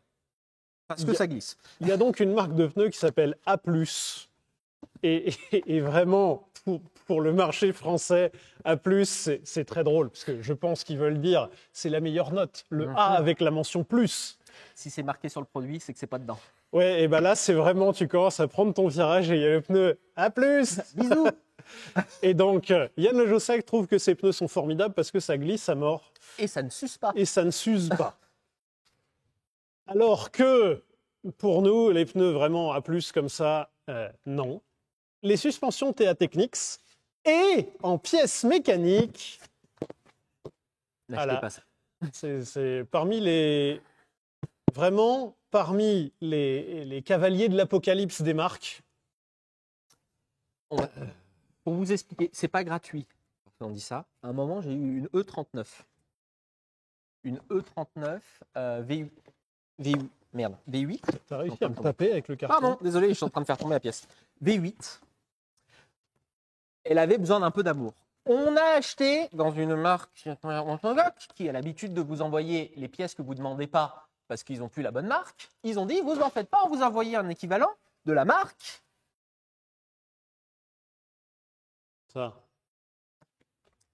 Ça n'a jamais fonctionné. C'est-à-dire que le capteur neuf ne marchait pas. J'ai dû remettre le vieux capteur. La voiture était en panne à cause de ça. Heureusement que l'ancien capteur était fonctionnel, parce que sinon on aurait pu chercher mais combien de temps la panne? La voiture avait un fonctionnement un peu erratique. Ouais. On a enlevé le capteur d'arbre à cam. On a remis les capteurs Ridex. La voiture ne démarrait plus du tout. On s'est dit, tiens, on n'a peut-être pas eu de chance. Ouais. On enlève les capteurs, on remet les capteurs qui faisaient le fonctionnement erratique. Et ben, on a retrouvé le fonctionnement erratique. Et ensuite, on a dégagé, on a racheté des capteurs BMW. Et là, la voiture a eu un fonctionnement correct. Je ne comprends pas comment ils peuvent vendre des pièces qui, de base, ne fonctionnent pas. Je ne comprends pas la logique du truc. Ça n'a aucun sens. Et le retour est payant. C'est surtout ça qui a été très drôle. Bah, surtout, on ne les a pas renvoyés. retour était- Alors, certes, c'était pas cher. Hein. Ça, hop, la poubelle. Direct. Mais je crois que c'est la bobine qui est montée dessus. Hein. Quoi ? Attends, la balance pas, celle-là, on ne sait pas si c'est une Ridex ou pas. Oui, parce que je crois qu'il a changé la bobine. Ah bah, c'est Et pour donc, ça que il la me voiture... semble que la Ridex est dedans. C'est ça le truc. Donc, au final, qu'est-ce qu'on a fait? Eh bien, on a...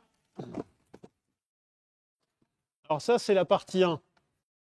On a la partie 1 des travaux et des pièces. Ça, j'aime bien. Ouais. Parce que ça, je sais le changer, c'est pour ça. Donc, partie 1 de la remise à niveau de cette voiture, c'est... on reprend tout à zéro, en fait. Alors, pardon, je Et- me permets de regarder en même Vas-y. temps. Vas-y, explique un peu. C'est ça, en Oh. fait, c'est ça l'avantage que je trouve d'avoir payé la voiture pas chère quand on a les compétences et les connaissances mécaniques. Oula. De quoi? Voilà, vas-y, finis ta phrase. C'est que tu peux, étant donné que tu as payé la voiture pas chère, tu peux payer une grosse remise à zéro. Ça passe. Dans le sens où, allez, admettons, des 206 qui roulent à peu près correctement et tout ça, en S16, on va en trouver aux alentours des 2000-2500 euros. Nous, on a payé la voiture donc avec le trajet, on va dire 1300 euros. Ça veut dire qu'il nous reste, Attends, entre guillemets, comment ça, 1300? On n'a pas fait autant de trajets? Ah oui, c'est vrai qu'on avait le vaisseau amiral et c'est du 98, puis j'ai oublié ça. et on a payé les péages. Le Alors, péage, je l'ai payé pour moi, t'inquiète. bah non, tu le passais sur la boîte, t'es con. Et Mais, mais c'est surtout le péage, ça va, je crois, pour aller jusque là-bas. C'est 2 fois 50 balles, donc 100 balles. Par rapport au plein, c'est pas cher. Hein. Oui. Et donc, globalement, la voiture nous revient aux alentours des 1300 euros. Il nous reste donc 700 euros pour remettre la voiture d'aplomb.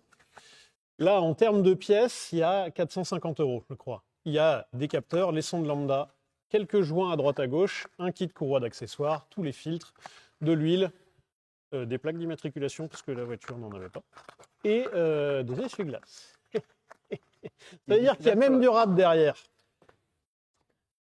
Et c'est surtout, en fait, une fois que la voiture reroule, on sait qu'il y a pas mal de pièces qui sont bien et correctes. Par exemple, vous achetez une voiture à 2000-2500 euros, vous allez rouler sur circuit. Et vous avez un petit problème de pompe à essence par hasard. Et quand vous démontez la pompe à essence, vous vous dites, bah ouais, bah c'est normal, la pompe à essence était d'origine.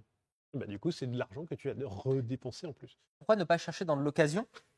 Non, des pièces d'occasion. Ah, pardon, oh là, oh, oula. Alors, Pièces d'occasion, en fait, sur roulage piste, je préfère me dire que c'est de la pièce neuve dedans. je pense, ça dépend des pièces que tu veux changer. Il y a Oui. des pièces d'occasion où, en vrai, ça serait pas gênant. Bah, genre, par exemple, tu avais changé le train arrière sur l'autre. Oui. Une pièce d'occasion. C'est une reconditionnée. Ça reste de l'occasion Oui, reconditionnée. oui. Qu'est-ce qu'on pourrait mettre? Genre, le compresseur de clim. On aime bien avoir la clim sur les voitures de piste, c'est plus cool parce que tu n'as pas le droit d'ouvrir la vitre en grand, donc comme ça, au moins, tu es au frais. D'occasion, reconditionné. Allez, ok. Qu'est-ce qu'on pourrait mettre d'occasion où c'est pas gênant? Les sièges. Les sièges, Des jantes. des panneaux de porte. Des panneaux de porte, enfin de la garniture, de l'habillage. Si, des pneus. On a déjà pris des pneus slick à un moment sur une voiture d'occasion. Oui, effectivement. Ils sont encore bons. S'ils sont encore bons, si ils sont pas trop dépassés en termes d'années, sachant que c'est des pneus que tu vas défoncer après, et ça permet de tester la taille des pneus. Oui. Par exemple, sur l'autre 206, encore une fois, j'ai eu une petite période d'essai. D''essai, pas une période d'essai. Et donc, du coup, j'ai une période où j'ai essayé différentes tailles de pneus. Et il y en a, en fait, quand les flancs sont trop hauts, eh ben, le pneu a tendance à trop se déformer et on roule sur le bord des pneus. Je préfère, du coup, avoir des pneus un peu plus grands, quitte à les payer un poil plus cher. Et du coup, ça se déforme moins. Mais la contrepartie, si vous mettez des pneus trop raides, c'est que le pneu va glisser plutôt que se déformer et adhérer. Je me suis pas posé cette question. Hein. Vraiment, je la conduis, point. D'ailleurs, la dernière fois, on a fait un tour ensemble. Et Arthur, parce que Arthur a plus d'expérience, me donne 2-3 conseils. Et à un moment, il y a eu un petit changement de vitesse. Parce que c'était pour aller un peu plus vite et aller plus loin dans la ligne droite. Et je me suis dit, en vrai, elle passe là, c'est bon. Et comme ça, je suis en 4e. Et après, je fais le double débrayage pour redescendre. C'est bien de laisser un peu d'embrayage entre les deux, quoi. Elle est passée. Il y a eu la différence entre toi et moi. Oui. C'est que Joseph, lui, a pris la voiture et l'a conduite. Moi, j'ai changé l'embrayage. Je sais le temps que ça prend d'enlever les cardans, d'enlever la boîte, de changer tout l'embrayage et de tout remonter. Je suis très, très, très au courant du temps que ça prend. Et donc, c'était ça la différence. Une demi-seconde. De la course complète de l'embrayage. Une demi-seconde. J'ai dû gagner une demi-seconde. La boîte a pris un taquet sur le passage. Une demi-seconde. La demi-seconde n'est pas regrettée, monsieur. Bon, au moment où il faudra repayer la pièce et qu'il y aura peut-être un endroit où il y aura écrit Joseph. Oui, il y aura un carter de boîte explosé avec écrit Joseph. Je te filerai le pignon. Je te le mettrai sur ton bureau. J'aime pas. On peut pas avoir une voiture de piste séquentielle? Si, mais on revient dans les problèmes qu'on expliquait au début du stream. C'est le prix. Mais on peut pas mettre une boîte séquentielle sur ça? Bien sûr que si, mais Ah. le problème, c'est le prix. Alors après, Attention, c'est tombé. Là aussi. j'ai l'impression d'être Joseph. Attention. Non, non, parce que là, il y a des trucs qui sont pas tombés. Après, s'il y a un partenaire qui veut nous offrir une boîte séquentielle, pour une 206, Non. ce serait très On drôle. va pas avoir le temps de la monter. Putain, mais ce serait incroyable, imagine. Mais c'est. Ça passe. Ouais. Boîte séquentielle, tu le voudrais da, da, da, ou touk, touk, touk, touk, touk. Ah bah non, Ah non, moi je veux le. mais on touk, laisse la voiture toute d'origine à côté. Et on garde le. Non, on garde le pommeau. Non. Tu gardes le pommeau. touk. En F1, ils sont comme ça va plus vite. Tu gardes le pommeau. Faut pas enlever les mains du volant quand on conduit. Vous êtes plutôt boîte auto ou boîte manuelle? Ah oui, attends, faut qu'on essaye de démarrer d'abord. Ah oui. Avant de changer des trucs. On fait la course à changer des trucs. Attends, on va mettre les caméras comme il faut. Hop là. J'ai remis la batterie. C'est bon. Et après, il faut vérifier le niveau de liquide de direction assistée. Bah non, C'est important. Bah non. Il n'a Pour- pas la cour accessoire, Arthur. Oui, mais c'est hyper important de vérifier le niveau de liquide Pas de de courroie DA. d'accès à. Il n'y a pas de courroie d'accessoires, effectivement. C'était là la blague, en fait. Tu veux que je tourne la clé ou tu tournes la clé? Vas-y. Allez, vas-y. Je vais me faire mon petit plaisir. Je vais démarrer mon bolide. Le bolide de Singe Performance. Attends juste un instant. Vas-y. Mais non, mais là, tu as débranché la batterie. En fait, les 206, elles ont ça de bien et de chiant. Ouais. C'est qu'elles font pilut, tilut, tilut, tilut, tilut. J'ai remis. Non, t'as pas remis. Si, là j'ai remis. Le chat est témoin. C'est bon, t'as remis. Est-ce que vous êtes prêts pour ce démarrage? Alors, attendez, je viens de voir que... Je viens de voir que j'ai des barres dans le compteur qui sont mortes. Donc, soit elle a 196 000, soit elle a 146 000.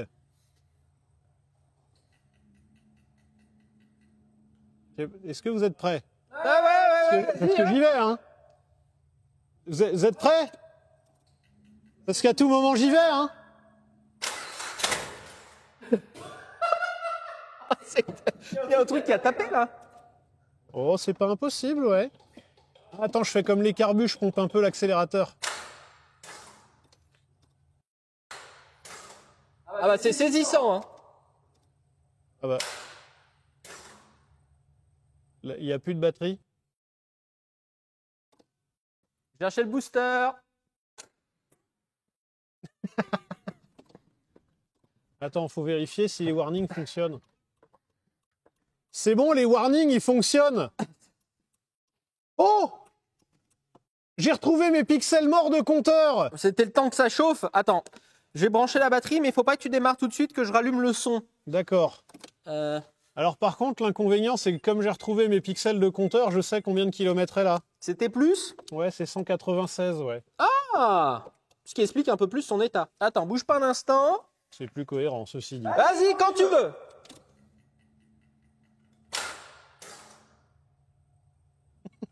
Peut-être pas un problème de batterie. Bah...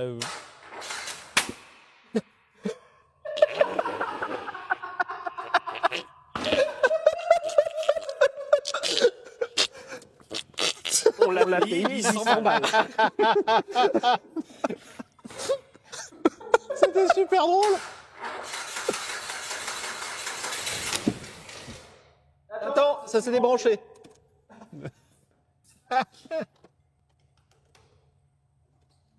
C'est bon.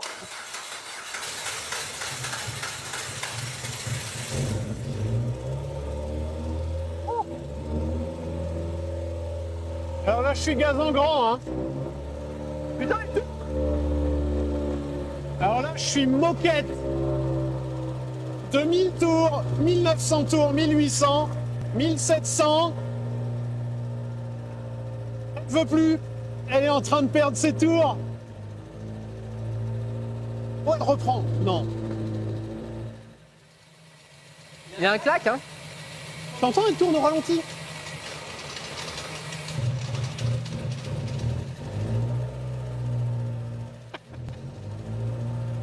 Il y a 800 chevaux.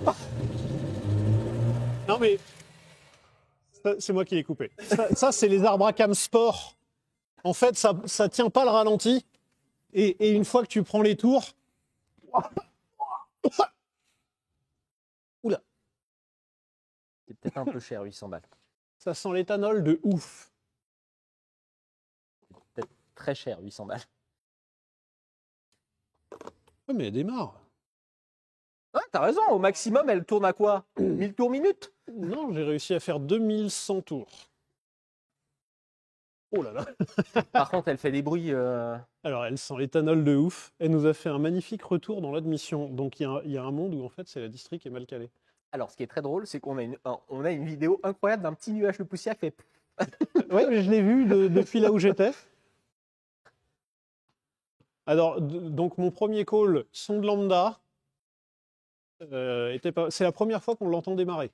Parce qu'on a essayé, à part twerker, le moteur, il nous faisait juste des... et c'est tout. Sauf que là, un moteur qui prend vraiment pas de tour comme ça, mais qui essaye de tourner à peu près, ça ressemble à un Ça ressemble à une distrie décalée, ouais. petit ratage de calage quand même. Alors s'il claque un petit peu, c'est normal, parce que je pense que ça fait très longtemps qu'il n'a pas tourné. C'est hydraulique, les Et poussoirs. c'est des poussoirs hydrauliques. Et c'est un des problèmes connus sur les 2 litres Peugeot. Enfin, 2 litres Peugeot ou Citroën. Si jamais, quand vous démarrez, votre moteur, il tremble à mort. Et après, dès que ça chauffe, ça devient mieux. C'est possiblement des poussoirs hydrauliques qui se désamorcent. C'est par ailleurs le problème que nous fait notre chère 206 grise. Et c'est pas aidé en plus par l'huile plus épaisse qu'on lui met. On lui met de l'huile plus épaisse parce que l'huile chauffe plus sur un usage circuit. Donc on a du mal à froid à amorcer les poussoirs. Du coup, il y aura un petit check de calage de courroie. Il l'a pas fait 2 fois? Ça m'est déjà arrivé de mal caler 2 fois un moteur. Si c'est que ça, je suis navré pour lui. Oui. Alors, il y a un déphaseur. Le monsieur nous a demandé de lui dire si on trouvait la panne. Et vraiment, j'ai pas envie de lui dire que le seul problème, c'est qu'il avait raté son calage. Ah, c'est pas Alors, cool. même moteur calé, ça vaut quand même que 800 balles. Ce sera ça mon ouverture en message. Bonjour, même si le moteur il est calé, c'est quand même que 800 balles. Mais pour l'instant, c'est mon call le plus probable, hein. Alors, à savoir que sur ces moteurs-là, donc il y a un déphaseur à l'échappement, donc il y a une poulie qui permet de décaler la distribution de l'arbre à cam d'échappement pour donner un peu plus de puissance au régime. Peut-être le déphaseur qui est mal calé. Donc là, le calage qu'on va faire, en fait, c'est qu'on va retirer les arbres à cam et on va mettre les arbres à cam dans la bonne position, mettre le vilebrequin dans la bonne position et on va voir si la pige est bonne. Combien de temps? Parce que là, je me dis, enlever le moteur, ne serait-ce que pour nettoyer le tout. C'est pas con, non? Ouais, j'ai un peu la flemme quand même de retirer le moteur. T'as vu l'état? Oui, mais Notez qu'Arthur vient de dire ça, parce qu'au moment où il va s'en mettre partout, parce que la voiture est ultra crade, peut-être que ça changera. oui, mais il y a une technique qui s'appelle le Karcher et du nettoyant jante et ça marche très très bien. Si jamais vous avez besoin de nettoyer un moteur. Et Dieu sait que des moteurs / tas de merde, on en a récupéré un certain paquet, eh bien vous prenez du nettoyant jante et un Karcher à eau chaude, ça marche du futur. Et là, c'est probablement ce qui va se prendre en travers de la tronche aussi, ce brave moteur. Là, je suis fasciné qu'il démarre. Alors, l'avantage, c'est qu'il a l'air de tourner sur ses 4 cylindres. Ça veut dire qu'en termes de compression, il est à peu près correct. Enfin, il a l'air à peu près correct. Par contre, il y a une odeur d'éthanol de ouf. Il faut voir le bon côté. Certes, 800 balles, mais un quart de plein offert pour le Raptor. Un demi-plein offert. Comment ça, demi? Il y a un demi-plein. Là. Il y a combien? Pour Non. 800 balles, tu as Alors, un je demi. parlais un quart de plein pour le Raptor. Ah, non, là, c'est la réserve du Raptor. Parce que ça fait 38 litres à fond, un réservoir de 206, donc globalement, tu as 16 litres. Quoi. Super. Un aller-retour depuis chez moi Ben, jusqu'au garage. T'as la réserve, quoi. Mais alors donc, non pas qu'on soit contre l'éthanol, c'est juste que là, dans cette configuration-là, on ne sait pas si la voiture a eu une reprog ou pas pour l'éthanol. Il n'y a pas de boîtier éthanol. Donc la voiture n'a pas les moyens de comprendre qu'elle tourne à l'éthanol.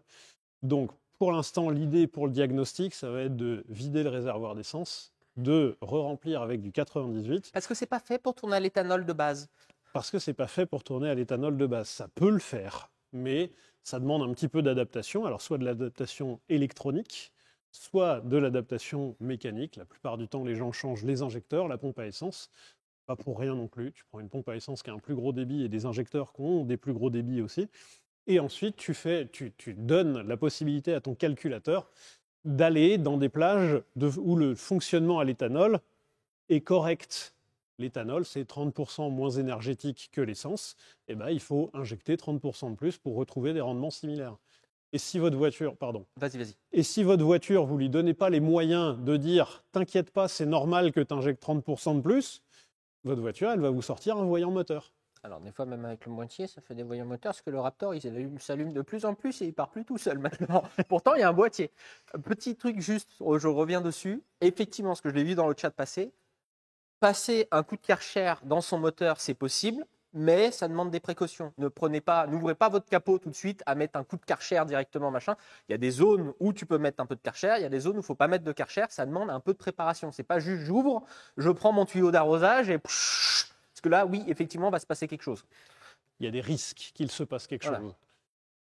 Et il faut le faire avec des précautions. Il y a des endroits qu'il ne faut pas arroser, il y a des endroits qu'il faut couvrir, voilà. Comme ça, il n'y a plus de doute dans le chat et personne ne nous appelle en disant « Je ne comprends pas, je suis bloqué à l'éléphant bleu ». Il y a un support moteur qu'on ne peut plus là aussi. Moi, c'est bien que tu remarques ça, parce que vraiment, c'est le seul problème de la voiture. Hein. Vraiment, tout le reste, il n'y a aucun souci. Oh, il y a mis un petit Peugeot Sport devant Il y a aussi. une petite fuite là, aussi, Mhm. au couvre-culasse. Mais, j'ai le joint. Ah ah Combien ça a coûté le joint, à peu près? Je sais pas, j'ai les bons de livraison là-bas. Ça me ferait un peu marrer de voir le pourcentage du prix de la voiture à chaque fois, tu sais. On va pas donner les prix, on va le donner en pourcentage. Là, il y a 10% de la voiture. Mais regarde, et attends. Et hop. Mais non, on en avait un. On avait un KN. Alors, je sais pas si on avait un vrai KN. Hein. Tu veux dire dans la boîte Moulinex? Ouais. Ah ouais, il est... Ah, l'état du truc! oui, mais ça se nettoie, ça. Putain, mais Ça, oui. c'est sport, monsieur. Oh. Non, mais il est sport. Il est sport. Alors, oui, il y avait ça de fourni. Et de ce côté-là, ça va, mais on voit que l'aspiration se fait de ce côté-là. Il y a de la terre dedans. C'est une voiture de rallye. Alors, à tous les gens qui disent « Ouais, j'ai mis un filtre à RKN, machin truc, un KN, un Green, un BMC, tout ce que vous voulez. » C'est pas des filtres à air sans entretien. C'est des filtres lavables. C'est comme les caleçons. C'est comme les calbars. Voilà, ton calbar, c'est pas qu'il n'a pas besoin d'entretien, il a besoin d'être nettoyé de temps en temps pour bien filtrer. Et bah là c'est un caleçon de plusieurs jours là. Là, le truc, il est opaque. On voit pas à travers même quand on tire dessus. Mais regardez ces merdes là. Ça, forcément, faut l'évacuer à un moment. C'est comme ton caleçon. S'il y a des merdes dedans, faut les évacuer. Wow, c'était. Ouais, on est peut-être poussé la métaphore. Ouais, on a poussé la métaphore un peu loin. Et donc, il existe des produits. Hein. On a ces fameux produits-là Oui, de alors, nettoyage. au passage d'ailleurs, ces produits de nettoyage, il faudrait les ranger un peu plus loin que le nettoyant frein. Voilà. Et au courant du prix du kit. Ah bah, t'inquiète pas, Grégoire me l'a dit. Mais j'étais pas au courant que c'était pas du nettoyant frein. Voilà. Ah non. Eh ouais. Eh ouais. Ah non. Mais elles ressemblent, les bouteilles. Non, elles sont blanches. Mais non. Non, elles sont noires. Non. Attends. Vas-y, continue. Attends. Donc oui, il existe des kits de nettoyage. Et pour la performance qu'on cherche à avoir, le temps que je vais passer à nettoyer mon filtre, bah, je préfère le passer à faire autre chose. Sachant que moi, je ne lui demande pas plus que les 136 chevaux d'origine. Je crois qu'il n'y a plus le nettoyant parce que justement, je l'ai passé sans faire exprès. Donc, je crois que le nettoyant de ça, il n'y a plus. Mais j'ai confondu avec celui-là la dernière fois. Ah ouais, non, ça, alors il est formidable ce produit. Il sent super bon. Oui, mais ça coûte trop cher pour faire le con avec. Mais j'ai pas fait le con en fait. Je l'utilisais en premier degré. Hein.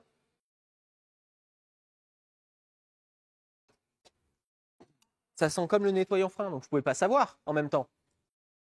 À la même odeur. Il est en train de regarder s'il en reste une bouteille. Je prends une bouteille de nettoyant frein pour faire la comparaison. Non mais il y a plein de marques. Là on a une marque, mais ah il reste la bouteille. Ah oui c'est celui-là, le petit là. Ah oui non, ça c'est de l'huile en plus. Et j'ai utilisé dans la machine, dans la laveuse. Je vais te taper dessus un jour. Mais pourquoi? Ah bah va y avoir un dessin. Ça coûte une couille ça. Ça coûte une couille et ça colle à mort. Bah, Parce que pas dans la laveuse. Dessus, il y a écrit huile. Ah oui, il y a la vie de. Il y a écrit huile pour filtre à air. Et tu t'es pas dit, tiens, il y a une différence de taille. Non, mais je l'ai vu à côté. J'ai vu un pchit. C'était là. Et c'est comme lui. Lui, à un moment, il était rangé à côté. Donc, j'ai vu un pchit. J'ai vu machin. J'ai fait un petit coup comme ça. Ah, ça sent le nettoyant frein. Oh, dis donc, il a l'air costaud, ce nettoyant frein. Et hop. Madame la comptable, c'est pas qu'on nettoie beaucoup de filtres à air, hein. C'est juste que j'ai un associé qui a la flemme de lire des trucs ou qui a la flemme d'aller chercher une bouteille dont il est sûr de ce que c'est. Donc.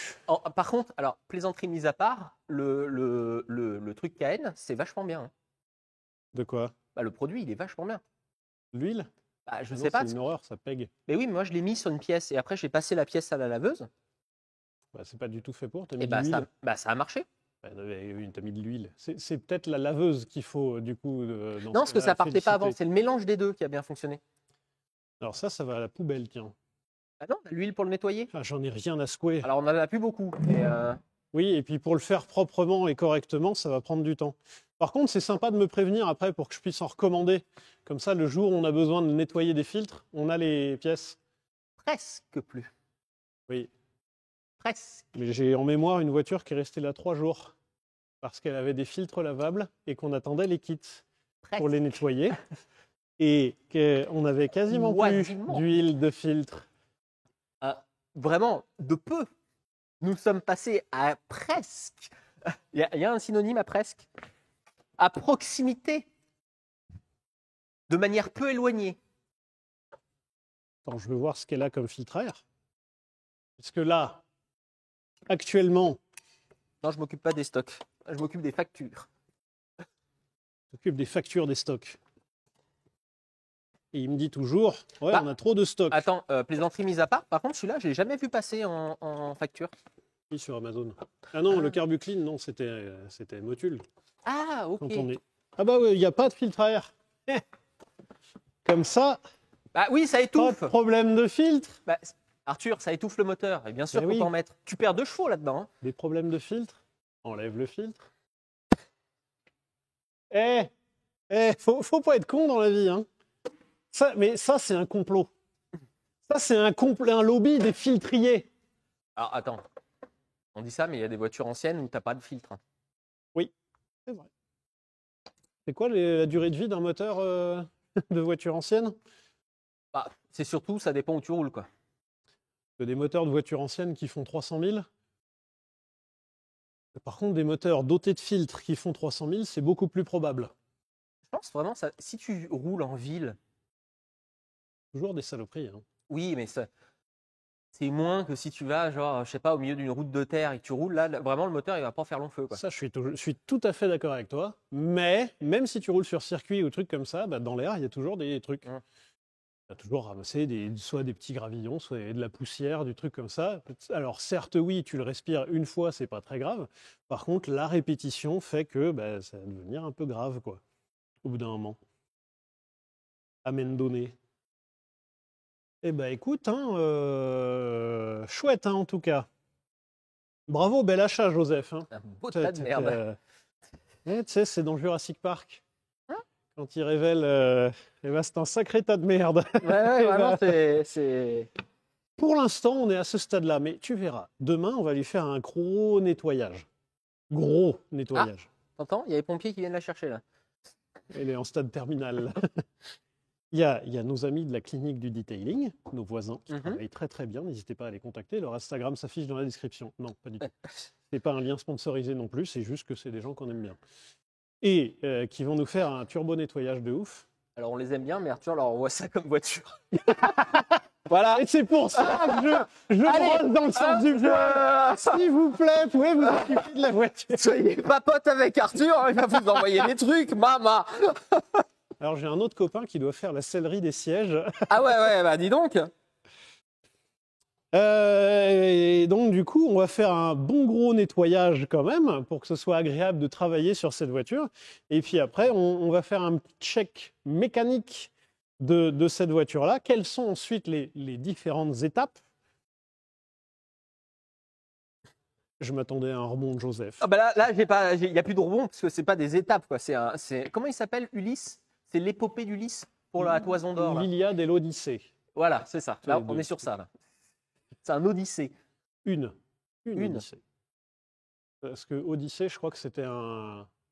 Alors, tu as eu le Fiat Ulysse, qui était un monospace de chez Fiat, mais tu as eu le Honda Odyssey, qui était un monospace de chez Honda, du coup. Il y a quand même un ou une ou la ou le Odyssée avant que la voiture soit spotten. Ce qui peut être très très drôle, c'est d'avoir un accident entre un Fiat Ulysse et un Honda Odyssey. C'est Pénélope qui saura. Ouais, mais j'étais en train de chercher un. C'est Pénélope qui conduit un Fiat Ulysse, qui rentre dans un Honda Odyssey, qui rentre dans Ulysse. Enfin bref, du coup, on va vachement loin là-dedans. Donc effectivement, cette épopée, suivez-nous dans cette aventure, qui va être d'abord de refaire tourner la voiture correctement. Donc, 1, nettoyage de la voiture. 2, remise en état de la voiture, déjà qu'elle soit dans un état conforme à l'origine. Alors, pas esthétiquement, ça va y avoir encore plus de boulot. Mais déjà que mécaniquement, quand on tourne la clé, elle démarre, qu'elle n'ait pas de fonctionnement erratique, qu'elle se pisse pas dessus chaque fois qu'on s'en sert, qu'elle ait un fonctionnement normal. Plus de fumée au démarrage, pas de moteur qui se balance, Voilà. moins tout de ça. bip, une odeur respirable à l'intérieur de l'habitacle et on va enlever les stickers, réparer un peu la carrosserie derrière, enlever les vitres teintées parce que sur piste c'est une très mauvaise idée. Tu vois rien. Et donc déjà, là, c'est l'étape 1, c'est revenir à la normale. Qui déjà est pas mal. Qui déjà est pas mal. Ensuite, on va attaquer les modifications. Modifications, qu'est-ce que ça va être? Ça va être peut-être une pompe à essence un peu plus renforcée, un peu plus costaud. Ça dépend de ce qu'on va convenir avec des potentiels partenaires si on arrive à en trouver, mais sinon, ça va être pompe à essence, un échappement. Alors l'échappement, très grand débat.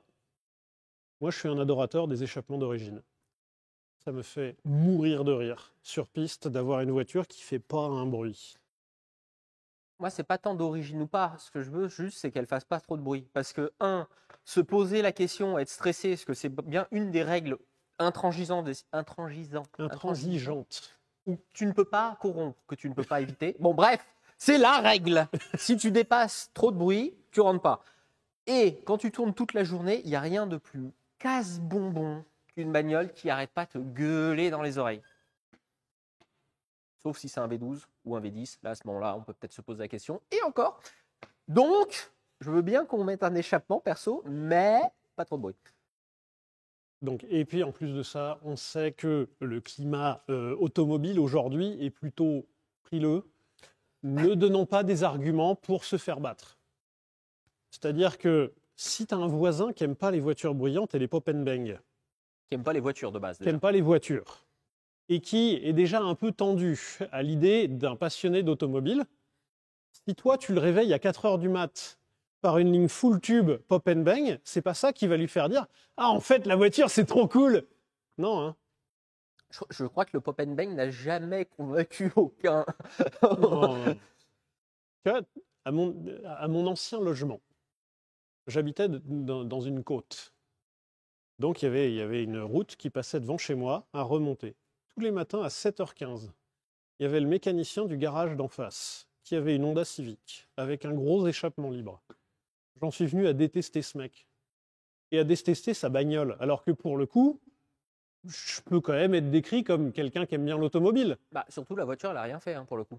Ouais, mais là le mécanicien, j'avais envie de le buter. Ça se trouve, Parce elle que n'était pas d'accord. à Parce que 7h15, je suis encore en train de dormir.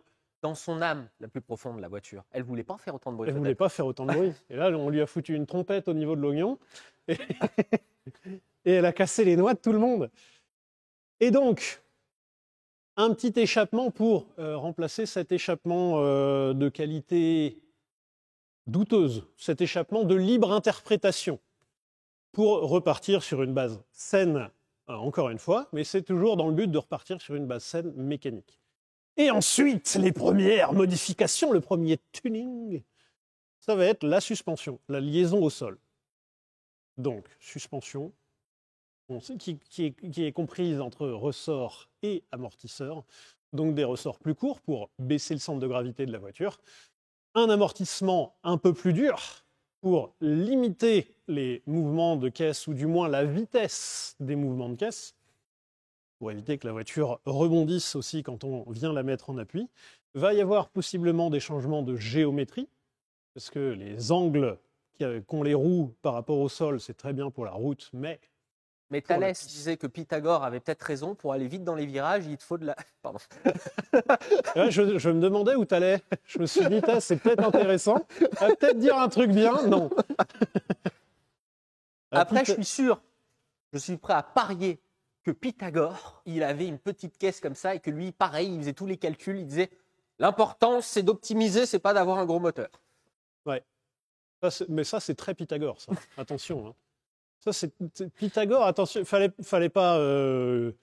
D'une, fallait pas le prendre pour un con, parce que quand même, il en avait beaucoup là-dedans. Et de deux, effectivement, c'était pas, il était pas très Ferrari, lui. Bah, lui, il roulait avec la Twingo RS. Ouais. La Twingus RSMUS, voilà, qui a donné le nom ensuite au programme étudiant où tu voyages un petit peu, puisque la Twingus, c'est voiture du voyage. Mais voiture performante quand même, attention, voiture de Pythagore. Et donc, liaison au sol, freinage, parce que ça, je pense que ça peut être amusant, maintenant qu'on a expérimenté le freinage un peu amélioré, de reprendre du freinage d'origine et de voir ce que ça donne et de se rendre compte que vraiment, il y a une vraie nécessité, parce que de mémoire, là aussi, sur l'autre 206, en freinage d'origine, un peu fun. Bah, ce qui est bien, c'est qu'apparemment, il a changé les freins, donc on va pouvoir essayer au moins une fois. Il a mis du Rindex. Oui, il a mis des disques et des plaquettes Ridex. Là, aussi. là, vraiment, ça, par contre, le faites pas. Vraiment, Ouais, faites ça pas. c'est de la connerie ça. Les freins, s'il y a bien 2 endroits dans une pièce où il ne faut pas mettre des pièces où vous voulez économiser de l'argent, c'est les pneus number 1, les freins number 2, parce que c'est les 2 trucs qui vous gardent en sécurité. Bon, après, il y a aussi le cerveau, mais bon, là, Oui. en termes d'achat, c'est compliqué. Plus compliqué. Mais si vous êtes sur un live de la Fabrique Auto, on ne doute pas que le cerveau, ce soit pas un problème pour vous. Vous en avez déjà un massif. Vous cherchez vos informations chez les meilleurs. Très bien, Joseph. Alors là, je ne l'aurais pas mis à celui-là. J'étais perdu. Et oui, tiens, en parlant des pneus, ce sera une des premières modifs qu'on fera. Puisque, en fait, les pneus, c'est une modification tellement importante que tous les comparatifs qu'on pourra faire après, s'il y a les pneus qui viennent interférer là-dedans, ça va changer trop de paramètres. Et donc, du coup, on les change tout de suite. Comme ça, on aura une base iso-pneus. Donc, à pneus équivalents, on verra ce que ça fait des meilleurs freins, on verra ce que ça fait des meilleures suspensions. On verra ce que ça fait des meilleures liaisons au sol, donc possiblement une barre stabilisatrice. On changera un petit peu l'intérieur, parce que des sièges qui maintiennent bien, ce serait cool. Bah, juste des sièges qui ne restent pas attachés à toi quand tu ressors, c'est déjà pas mal. Ah, j'ai le truc en tête, Ouais. et ben j'aime pas l'idée. Bah ouais, parce que là vraiment, je pense que ça soit la mousse reste avec toi. Et tu sais très bien. Oh, bah, excusez-moi. Ah, la mousse dessus, elle doit avoir. Oh. Ouais, elle a vu des Bah. choses, hein, la mousse. Hein. Ah, puis la mousse, ça se nettoie pas. Hein. Oh là là là là. Ouais. Et donc, il y aura ça. Et après, un petit peu de modif, encore une fois, du train roulant, donc des cylindres blocs un peu plus raides, des trucs comme ça. L'idée première étant de ne quasiment pas toucher au moteur.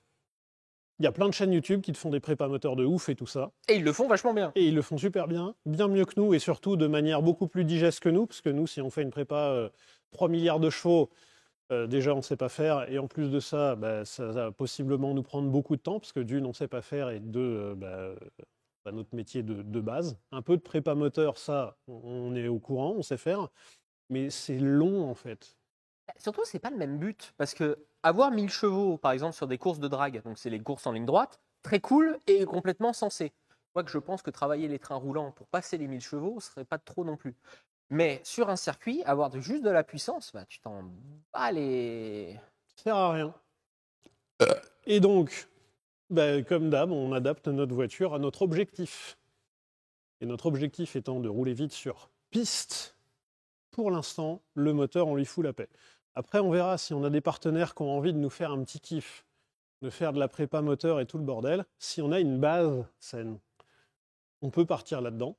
Mais l'objectif principal ici étant surtout de montrer que, de manière relativement accessible, on peut se faire un bon gros plaisir, et surtout sans avoir un nid à emmerde. Parce que là, je pense qu'on touche du doigt le pourquoi du comment, il y a beaucoup de projets qui s'arrêtent et tout ça. C'est très vite, ça peut devenir chiant. Et il faut que ça reste un plaisir, il ne faut pas que ce soit un générateur d'emmerde. Bah, on va souvent à Dreux, et là-bas, il y a une personne qui n'a jamais fait une journée circuit complète parce qu'à chaque fois, la voiture tombe en panne avant la fin. Et peut-être c'est son kiff, lui, de préparer, de réussir à la rendre. Nous, vraiment, le week-end, on a envie, quand on va faire une journée piste, de 1, rentabiliser le prix de la journée, et 2, pouvoir s'amuser, vu qu'on est plusieurs sur une voiture, à pouvoir que tout le monde puisse conduire. Donc, fiabilité. On est. Alors, j'étais en train de chercher une marque fiable en sport auto en ce moment. As, je crois qu'il ne casse pas souvent le moteur. Ah bah, c'était Gasly. Gasly qui, 2024, a causé $0 de dommages à la voiture. Nous sommes des Gasly. Peut-être un peu. C'est prétentieux, dis Ouais, un donc. petit Oui. peu, oui. Nous sommes des. On va appliquer un adage, pour le coup, que Enzo Ferrari avait bon. Ah oui, bah t'as raison. Parce qu'il en a balancé une chier. Le melon, il est en train de redescendre. Excusez-moi, comme Enzo Ferrari, nous serons. Enzo Ferrari, Alors il a quand même balancé plein de punchlines, dont une certaine partie moyennement OK, quoi. Et du coup, Enzo Ferrari a une course où il s'était fait laminer complètement en termes de temps par Lotus. Vraiment, toutes les Lotus sont parties devant pendant la course. Et pendant la course, toutes les Lotus sont soit crashées, soit ont cassé le moteur. Et c'est Ferrari qui gagne. Et à la fin de la course, interview, et Enzo Ferrari balance sa punchline. Pour gagner, il faut d'abord finir. Et bah, c'est pas une punchline, ça c'est la réalité. oui, non mais c'est vrai. Hein, oui. Voilà. Ouais, on l'attribue à Ferrari, mais en fait, c'est juste un lieu commun. C'est juste normal. Le sol, il est dur. L'eau, ça mouille. Et ben Enzo Ferrari, à la fin d'une course sous la pluie, a déclaré quand il pleut, ça glisse. Voilà. Je pense qu'il a dit dire pareil. Et ben du coup, nous, on va d'abord viser la fiabilité et ensuite, pourquoi pas, optimiser, mais d'abord la fiabilité. Donc, première qualité de la voiture, qu'elle puisse faire une journée complète. On rappelle qu'on dit ça sur une voiture qui ne marche toujours pas. Hein. Ah, pardon, j'allais te remettre là-bas. Hop là. On est en train de parler de fiabilité. Le truc vient de fumer au premier démarrage en faisant un clic, clac, clac, clac, clac, clac, clac, clac, clac. Oui, mais c'est bien, on a une base de départ. Faut raconter des histoires, Joseph. Il y a du storytelling. Si on avait acheté une voiture neuve de concession, on dirait c'est facile de faire de la piste. T'achètes une voiture neuve et tu vas rouler. On a vu déjà que les voitures neuves sur piste, c'est pas forcément celles qui tournent le plus longtemps non plus. Oui, c'est vrai. Et on a vu aussi la dernière fois que serrer ses roues est important. C'est important de vérifier ces serrages de roues. Et que quand tu commences à avoir un doute, tu t'arrêtes. Tu continues pas de rouler. Voilà. Voiture, la roue est partie, et la voiture est partie.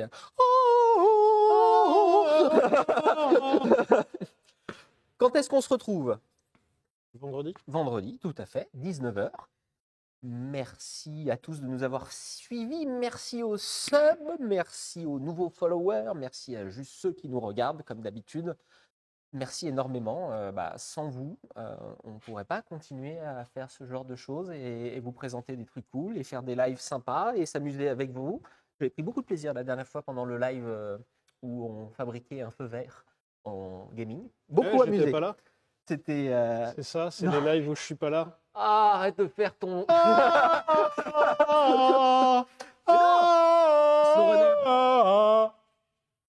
Il faut qu'on réessaye. Il y a bientôt. Oh, putain, il y a bientôt. Il y a bientôt Road Road Crash. Crash. Mais par contre, nous avons pris un plaisir non dissimulé à au dernier stream à jouer à Expédition. Oui. On a renoué avec ce jeu. Pour le coup, on a pris un plaisir non dissimulé et lui chier dessus aussi parce que on l'avait essayé day one et on n'avait pas du tout aimé le jeu. La dernière fois, en vrai, il était cool. J'y ai rejoué depuis. Et en vrai, on a réessayé ce jeu. C'était cool. Alors, Rage Kit en beauté, effectivement, pour la dernière fois, oui, mais en même temps, c'était très frustrant. Voilà, ok. Eh ben, dis donc. C'est chiant. T'as des places de parking dans le jeu. T'achètes des permis. Tu dis au début, il met une moto, mais après, au prochain coup, tu as un truc. On joue pendant 1h30 pour pouvoir avoir une caisse. On achète le truc et à ce moment-là, moto. Il fallait peut-être attendre encore plus longtemps. C'est un jeu à très grande durée de vie. 3 heures pour monter au niveau 14, faut monter au niveau 24. Oui, mais peut-être que les derniers niveaux sont très durs à atteindre. Pas la patience. Regarde dans Diablo 2, c'était facile d'arriver au niveau 90. Par contre, les 10 derniers niveaux, ils étaient super durs. C'est écrit sur les permis, Joseph. C'est vrai? Mais non. Il y avait juste à écrire. Mais non, c'est vrai? Ah si, il y a Greg Facom qui dit qu'il fallait lire, c'était écrit. Allez, on se retrouve vendredi. Arthur, le mot de la fin? On se retrouve vendredi pour un thème encore non connu et le mot de la fin sera mystère.